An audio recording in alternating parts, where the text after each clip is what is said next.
അമ്മേ പരിശുദ്ധ അമ്മേ, അമ്മേ പരിശുദ്ധമേ, ദൈവമാതാവേ, കൃപാസനത്തിലൂടെ ഞങ്ങൾക്കും ഞങ്ങളുടെ ദേശത്തിനും അമ്മ മധ്യസ്ഥം തേടി തന്ന എല്ലാ അനുഗ്രഹങ്ങൾക്കും കൃപകൾക്കും ഞങ്ങളിപ്പോൾ ഹൃദയം നിറഞ്ഞ നന്ദി പറയുന്നു. അമ്മേ പരിശുദ്ധമ്മേ, ദൈവമാതാവേ, 2004 ഡിസംബർ 7 ഉച്ചകഴിഞ്ഞ് 2:30 കൃപാസനത്തിൽ സംഭവിച്ച അമ്മയുടെ പ്രത്യക്ഷപ്പെടലിനെ കുറിച്ച് തിരുസഭയ്ക്ക് സമർപ്പിച്ചിരിക്കുന്ന പഠനരേഖകളുടെ മേൽ സഭാത്മകമായ പഠനം ആരംഭിക്കുവാൻ ഞങ്ങൾ പ്രാർത്ഥിക്കുന്നു.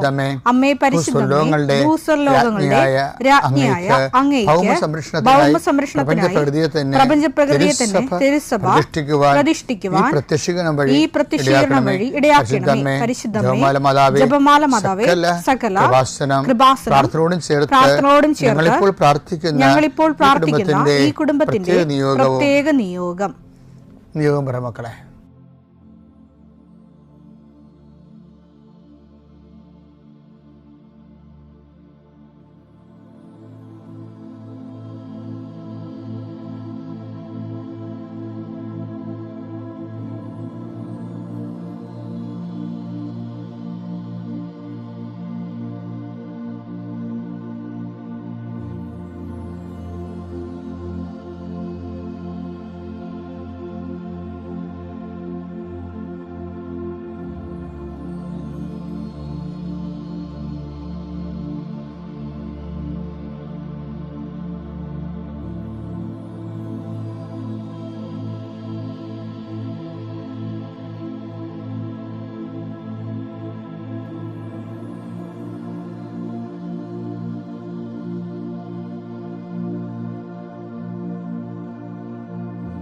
അമ്മയുടെ പ്രത്യക്ഷീകരണത്തിന്റെ ഈ അനുഗ്രഹവേളയിൽ ഞങ്ങൾക്ക് സാധിച്ചു തരുവാൻ കനിയണമേ. ആമേൻ. വിശ്വാസ പ്രമാണം. സർവശക്തനായ പിതാവും ആകാശത്തിന്റെയും ഭൂമിയുടെയും സൃഷ്ടാവുമായ ദൈവത്തിൽ ഞാൻ വിശ്വസിക്കുന്നു. അവിടുത്തെ ഏകപുത്രനും ഞങ്ങളുടെ കർത്താവുമായ ഈശോമിശിഹായിലും ഞാൻ വിശ്വസിക്കുന്നു. ഈ പുത്രൻ പരിശുദ്ധാത്മാവിനാൽ ഗർഭസ്ഥനായി കന്യകാമറിയത്തിൽ നിന്ന് പിറന്ന് പൊന്തിയോസ് പീലാത്തോസിന്റെ കാലത്ത് പീഡകൾ സഹിച്ച് കുരിശിൽ തറയ്ക്കപ്പെട്ട് മരിച്ച് അടക്കപ്പെട്ട് പാതാളങ്ങളിൽ ഇറങ്ങി മരിച്ചവരുടെ ഇടയിൽ നിന്ന് 3-ാം നാൾ ഉയർത്ത് സ്വർഗത്തിലേക്ക് എഴുന്നള്ളി സർവശക്തിയുള്ള പിതാവായ ദൈവത്തിന്റെ വലതുഭാഗത്തിരിക്കുന്നു. അവിടെ നിന്ന് ജീവിക്കുന്നവരെയും മരിച്ചവരെയും വിധിക്കുവാൻ വരുമെന്നും ഞാൻ വിശ്വസിക്കുന്നു. പരിശുദ്ധാത്മാവിലും ഞാൻ വിശ്വസിക്കുന്നു. വിശുദ്ധ കത്തോലിക്കാ സഭയിലും പുണ്യവാന്മാരുടെ ഐക്യത്തിലും പാപങ്ങളുടെ മോചനത്തിലും ശരീരത്തിന്റെ ഉയർപ്പിലും നിത്യമായ ജീവിതത്തിലും ഞാൻ വിശ്വസിക്കുന്നു. ആമേൻ. സുഖസ്ഥനായ ഞങ്ങളുടെ പിതാവേ, അങ്ങയുടെ നാമം പൂജിതമാകണമേ. അങ്ങയുടെ രാജ്യം വരണമേ. അങ്ങയുടെ തിരുമനസ് സ്വർഗത്തിലെ പോലെ ഭൂമിയിലും ആകണമേ. അന്നു വേണ്ടുന്ന ആഹാരം ഇന്ന് ഞങ്ങൾക്ക് തരണമേ. ഞങ്ങളോട് തെറ്റ് ചെയ്യുന്നവരോട് ഞങ്ങൾ ക്ഷമിക്കുന്നത് പോലെ ഞങ്ങളുടെ തെറ്റുകൾ ഞങ്ങളോടും ക്ഷമിക്കണമേ. ഞങ്ങളെ പ്രലോഭനത്തിൽ ഉൾപ്പെടുത്തരുതേ, തിന്മയിൽ ഞങ്ങൾ രക്ഷിക്കണമേ. ആമേൻ. നന്മ നിറഞ്ഞ മറിയമേ, സ്വസ്തി. കർത്താവ് അങ്ങയുടെ കൂടെ സ്ത്രീകളിൽ അങ്ങ് അനുഗ്രഹിക്കപ്പെട്ടവളാകുന്നു. അങ്ങയുടെ ഉദരത്തിൻ ഫലമായി ഈശോ അനുഗ്രഹിക്കപ്പെട്ടവനാകുന്നു. പരിശുദ്ധ മറിയമേ, തമ്പുരാന്റെ അമ്മേ, പാപികളായ ഞങ്ങൾക്ക് വേണ്ടി ഇപ്പോഴും ഞങ്ങളുടെ മരണസമയത്തും തമ്പുരാനോട് അപേക്ഷിക്കണമേ. ആമേൻ. കർത്താവേ, നിന്റെ ഉന്നതമായ നാമത്തിന് സ്തോത്രം ചെയ്യും. കർത്താവേ, നിന്റെ വിശുദ്ധ പൗരോഹിത്യത്തെ മഹത്വപ്പെടുത്തണമേ. കർത്താവേ, സഭയിലുള്ള സാന്നിധ്യം പ്രകടമാക്കണം. 40 വർഷം അടിയനർപ്പിച്ച കൃപാന്റെ ബലത്തിൽ ഇന്ന് അങ്ങയുടെ മക്കളെ പ്രാർത്ഥന കൂടുന്ന എല്ലാ മക്കൾക്ക് വേണ്ടി പ്രാർത്ഥിക്കുകയാണ്. കർത്താവെ, മനസ്സ് വേദനിക്കുന്ന എല്ലാ വിഷയങ്ങളും, അവരുടെ മനസ്സ് വേദനിപ്പിക്കുന്ന എല്ലാ വ്യക്തികളും ഇപ്പോഴും ഈശോയുടെ നാമം നിർവീര്യമാകട്ടെ. കർത്താവെ, മനസ്സ് വിഷമിപ്പിക്കുന്ന സാഹചര്യങ്ങൾ, ചെയ്തെടുക്കേണ്ട ഉത്തരവാദിത്തങ്ങൾ, മറ്റുള്ളവർ നമ്മളെ പഴി പറയാൻ സാധ്യതയുള്ള എല്ലാ വിഷയത്തിൻ്റെ മേലും കർത്താവിൻ്റെ കരുണ ചൊരികയും നിങ്ങളെ കർത്താവ് ഇന്ന് നിലനിർത്തി തരികയും ചെയ്യട്ടെ. നിങ്ങൾ പോകുന്ന വഴികൾ, കണ്ടുമുട്ടുന്ന വ്യക്തികൾ, ചെയ്യുന്ന കാര്യങ്ങൾ, യാത്ര ചെയ്യുന്ന വാഹനങ്ങൾ, ഒപ്പിടുന്ന പേപ്പറുകൾ, കൈമാറുന്ന രേഖകൾ, കഴിക്കുന്ന മരുന്ന് എല്ലാം മാതാവിൻ്റെ മധ്യസ്ഥത്തിൽ യേശുനാമത്തിൽ അനുഗ്രഹിക്കപ്പെടുകയും നീ ദൈവത്തെ അനുഭവിക്കാൻ ഇന്ന് നിന്നെ സഹായിക്കുകയും ചെയ്യട്ടെ. നിത്യം പിതാവും പുത്രനും പരിശുദ്ധാത്മാശ്രേഷ്ഠ നീക്കുവാണ്. എൻ്റെ പ്രിയപ്പെട്ടവരെ, നമ്മുടെ ആധ്യാത്മിക ജീവിതം ബലവത്താകണമെങ്കിൽ ദൈവം നമ്മളെ എങ്ങനെ നിരീക്ഷിക്കുന്നുവെന്ന് പഠിച്ചു വെക്കണം നല്ലതാണ്.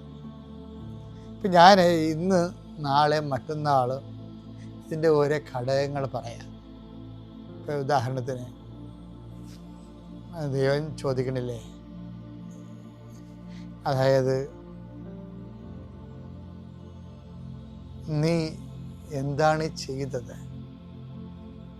അപ്പം ചെയ്തു പോയ കാര്യങ്ങളാണ്. രണ്ടാമതൊരു ചോദ്യം ദൈവം ചോദിക്കും, നീ എന്ത് ചെയ്യുന്നു? അപ്പം ചെയ്തുകൊണ്ടിരിക്കുന്ന കാര്യങ്ങളാണ്. മൂന്നാമത്തത്, നീ ചെയ്യാനിരിക്കുന്നത് ഭാവിയിലെ. അപ്പോൾ ഈ ദൈവം നമ്മളെ നിരീക്ഷിക്കണ ഒരു വിഷയമുണ്ട്. ഞാൻ ആദ്യ ദിവസം പറയാം. ഉദാഹരണത്തിന് ഉൽപ്പത്തി 3:13 എടുത്തേ. ദൈവമായ കർത്താവ് സ്ത്രീയോട് ചോദിച്ചു, നീ എന്താണ് ഈ ചെയ്തത്? ഇനി ഇത് ഹവ്വായോട് ചോദിക്കുന്ന ചോദ്യമാണ്. ഇനി ദൈവം കായേനോട് ചോദിക്കും. ഉൽപ്പത്തി 4:10. എന്നാൽ കർത്താവ് പറഞ്ഞു, നീ എന്താണ് ചെയ്തത്? അപ്പൊ കായേൻ ആബേലിനെ കൊന്നല്ലോ. അപ്പൊ അതിന് കർത്താവ് ചോദിച്ചത്, ആ കൊല കഴിഞ്ഞതിന് ശേഷം കർത്താവ് ചോദിച്ചതാണ്, നീ എന്താണ് ചെയ്തത്? ഇപ്പൊ ഹവ്വ വിലക്കപ്പെട്ട കനി ഭക്ഷിച്ചു, കർത്താവിൻ്റെ കൽപ്പനക്കെതിരെ പ്രവർത്തിച്ചു കഴിഞ്ഞപ്പോൾ അവളോട് ചോദിച്ചത്, നീ എന്താണ് ചെയ്തത്?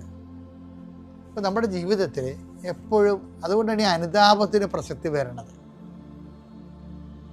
ദൈവം ചോദിക്കുന്നൊരു ചോദ്യമാണിത്, നീ എന്താണ് ചെയ്തത്? എന്നുവെച്ചാൽ നിന്റെ കഴിഞ്ഞ കാലം എങ്ങനെയായിരുന്നു? അതിനെപ്പോഴും നമ്മൾ മറുപടി കൊടുക്കാൻ തയ്യാറായിരിക്കണം. അതിൻ്റെ മറുപടി ദൈവത്തിന് പറ്റുന്നൊരു മറുപടിയാണ് കൊടുക്കേണ്ടത്. കായേന് പറ്റിയ, ഹവായ്ക്കും പറ്റിയ ഒരു വിഷയം ദൈവത്തിന് പറ്റിയ മറുപടിയല്ല അവർ കൊടുത്തത്. അതായത് ഹവ്വായോടും അതുപോലെ തന്നെ കായേനോടും ദൈവം കഴിഞ്ഞ കാലത്തെക്കുറിച്ച് ചോദിച്ചവരോട്, നിങ്ങൾ എന്താണ് ചെയ്തതെന്ന്. പക്ഷേ ഒരു പ്രശ്നമുള്ളതേ, നമ്മൾ കഴിഞ്ഞ കാലത്തെക്കുറിച്ച് ചോദിക്കുമ്പോൾ ഇവർ രണ്ടുപേരുടെ ഉത്തരം ദൈവത്തിന് സ്വീകാര്യമല്ലായിരുന്നു. ദൈവം പ്രതീക്ഷിച്ച ഉത്തരമല്ല അവർ പറഞ്ഞത്. അതാണ് അവർ ശിക്ഷയിൽ നിന്ന് വലിയ ഇളവ് ലഭിക്കാതിരുന്നതിൻ്റെ കാരണം. എന്താ അവളുടെ ഉത്തരം? എന്താ? അവൾ പറഞ്ഞു സർപ്പം എന്നെ വഞ്ചിച്ചു. അതാണ് അവർ ചെയ്ത കാര്യങ്ങൾ മറ്റവരുടെ കഴുത്തെ കെട്ടിവെച്ച്. ഇത് ദൈവം ഒരിക്കലും അക്സെപ്റ്റ് ചെയ്യത്തില്ല. ഭർത്താവ് പറഞ്ഞതുകൊണ്ടാണ് ഞാൻ അങ്ങനെ ചെയ്തത്, കുഞ്ഞിനെ നീ അബോർട്ട് ചെയ്യുമെന്ന് വിചാരിച്ചു. അത് ഭർത്താവ് ചെയ്തതെന്ന് പറഞ്ഞാൽ അതൊന്നും അംഗീകരിക്കത്തില്ല. നീയാണത് ചെയ്തത്. കാര്യം നിൻ്റെ വയറ്റിലാണ് കർത്താവ് കുഞ്ഞിനെ തന്നത്. അപ്പം അതിൻ്റെ പൂർണ്ണ അവകാശ ഉടമസ്ഥ ആ വിഷയമായിട്ട് ബന്ധപ്പെട്ടതെല്ലാം വേറെ ആര് പറഞ്ഞെന്ന് പറഞ്ഞാൽ അംഗീകരിക്കത്തില്ല. അല്ലെങ്കിൽ നിൻ്റെ ജീവന് കേടുണ്ടാകണം, അത് ഡോക്ടർ പറയണം. അപ്പം അത് പോലെ തന്നെയാണ് കായൻ എന്ന് പറഞ്ഞത്. കായൻ കൊടുത്ത മറുപടിയും ദൈവത്തിന് സ്വീകാര്യമല്ലായിരുന്നു. എന്താണ് കായൻ പറഞ്ഞെന്ന് നോക്കി. 34:9. കർത്താവ് കായേനോട് ചോദിച്ചു, നിന്റെ സഹോദരൻ ആബേൽ എവിടെ? അവൻ പറഞ്ഞു, എനിക്കറിഞ്ഞുകൂടാ, സഹോദരന്റെ കാവൽക്കാരനാണോ ഞാൻ? ഇതാണ് ഒരു പ്രശ്നം. കണ്ടാ, അതായത് ദൈവം ഉദ്ദേശിക്കുന്ന ഒരു ഉത്തരം നമ്മൾ കൊടുക്കണം. അല്ലാതെ നമ്മളുടെ അപരാധങ്ങൾ നീതീകരിക്കുന്ന ഒരു ഉത്തരം കൃപാദായകമല്ല. ഒരു സാധനം ദൈവം ഏക്കത്തില്ല. അത് നീ എന്താണ് ചെയ്തത് നീ തന്നെ ഏക്കണം. അപ്പം അതിനെന്താണ് ചെയ്യേണ്ടത്? അനുതാപമാണ് അവിടുത്തെ മാർഗം. ലോകത്തിലെ ഏറ്റവും നല്ല അനുതാപം നടത്തിയത് ദാവീദിനോട് ചോദിച്ചായിരുന്നു ദൈവം. ഉറിയായെ കൊന്നു കഴിഞ്ഞപ്പോഴും ദാവീദിനോടും ദൈവം ചോദിച്ചായിരുന്നു, നീ എന്താണ് ചെയ്തതെന്ന്. എന്താണ് ചെയ്തത് എന്ന് പറഞ്ഞത് കായനോടും ചോദിച്ചു, ഹവ്വായോടും ചോദിച്ചു. ഇവർ രണ്ടുപേരും പറഞ്ഞ ഉത്തരങ്ങൾ പ്രാക്കുപെട്ട ഉത്തരങ്ങളാണ്. മറ്റുള്ളവരുടെ കഴുത്തെ കെട്ടിവെക്കുകയും സ്വയം ഉത്തരവാദിത്തം ഒഴിയണ രീതിയിലാണ്. ഞാനാണോ എൻ്റെ സഹോദരൻ്റെ കാവൽക്കാരൻ എന്നൊക്കെ ചോദിക്കുന്നത്. അപ്പോൾ എപ്പോഴും നമ്മൾ ശ്രദ്ധിക്കുന്നത്, എന്ത് മിസ്റ്റേക്ക് സംഭവിച്ചാൽ എൻ്റെ മക്കൾ ഫ്ലാറ്റായിട്ട് അതിൽ നിന്ന് ഒഴിവുകഴിവ് ഉണ്ടാക്കാൻ വേണ്ടി ശ്രമിക്കരുത്. ഉൽപ്പത്തിയുടെ പാഠങ്ങൾ നൽകുന്നതാണ്. കഴിഞ്ഞ കാലങ്ങളെ അസസ് ചെയ്യണം. കഴിഞ്ഞ കാലങ്ങളിലെ ഒരു സാധനവും അത് നമ്മൾ ചെയ്ത തെറ്റ് മറ്റുള്ളവരുടെ സമ്മർദ്ദം കൊണ്ടാണെന്ന അങ്ങനെയുള്ള ഉത്തരങ്ങളൊന്നും അനുതാപത്തിൽ ദൈവം പ്രതീക്ഷിക്കണില്ല. ഫ്ലാറ്റായിട്ട് ആ വിഷയം ഏറ്റെടുക്കാൻ പറ്റത്തില്ല. അതുകൊണ്ടാണ് യേശുവിനെ ഏറ്റെടുപ്പുകാരൻ എന്ന് പറയാൻ കാര്യം അതാണ്. നമ്മുടെ ഭാരങ്ങളാണ് ഈ മനുഷ്യൻ ഏറ്റെടുക്കാത്ത ഭാരങ്ങൾ ഏറ്റെടുക്കാൻ വേണ്ടിയാണ് ഈശോ മനുഷ്യാവതാരം സ്വീകരിച്ചത്. അതാണ് ഈശോനെ ഏറ്റെടുപ്പുകാരൻ എന്ന് പറയുന്നത്. അതാ ഐസയൊക്കെ പറയണില്ലേ, നമ്മുടെ ഭാരങ്ങളാണ്, പാപങ്ങളാണ് അവൻ ചുമന്നതെന്നൊക്കെ പറയുന്നത് ആ അർത്ഥത്തിലാണ്. അപ്പോൾ അതിന് വേണ്ടി നമ്മൾ ഈ വിഷയം, കർത്താവേ എൻ്റെ കയ്യിൽ നിന്ന് ഇങ്ങനെ സംഭവിച്ചു പോയി, എന്നോട് ക്ഷമിക്കണം, ഇനി ആവർത്തിക്കത്തില്ല,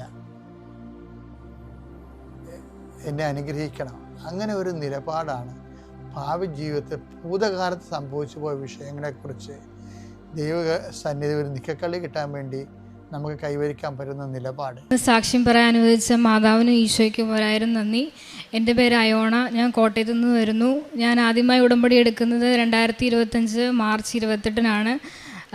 എൻ്റെ മെയിനായിട്ടുള്ള നിയോഗം എന്ന് പറഞ്ഞാൽ ജർമ്മൻ എക്സാം പാസ്സാവാൻ വേണ്ടിയിട്ടായിരുന്നു. എനിക്ക് B1 2 മൊഡ്യൂളായിരുന്നു, സ്പീക്കിങ്ങും റൈറ്റിങ്ങും ആയിരുന്നു. ബാക്കി ലിസണിങ്ങും റീഡിങ്ങും കിട്ടുന്നില്ലായിരുന്നു. അങ്ങനെ ഞാൻ 28-ാം തീയതി ഒന്ന് ഉടമ്പടി എടുത്തു. അതിനുശേഷം ഞാൻ 3 തവണ എക്സാം എഴുതി, പക്ഷേ അത് ഫെയിലായി. എങ്കിലും ഞാൻ ഉടമ്പടി ഉഴപ്പാതെ ഞാൻ മുമ്പോട്ട് പ്രാർത്ഥിച്ചു തുടങ്ങി.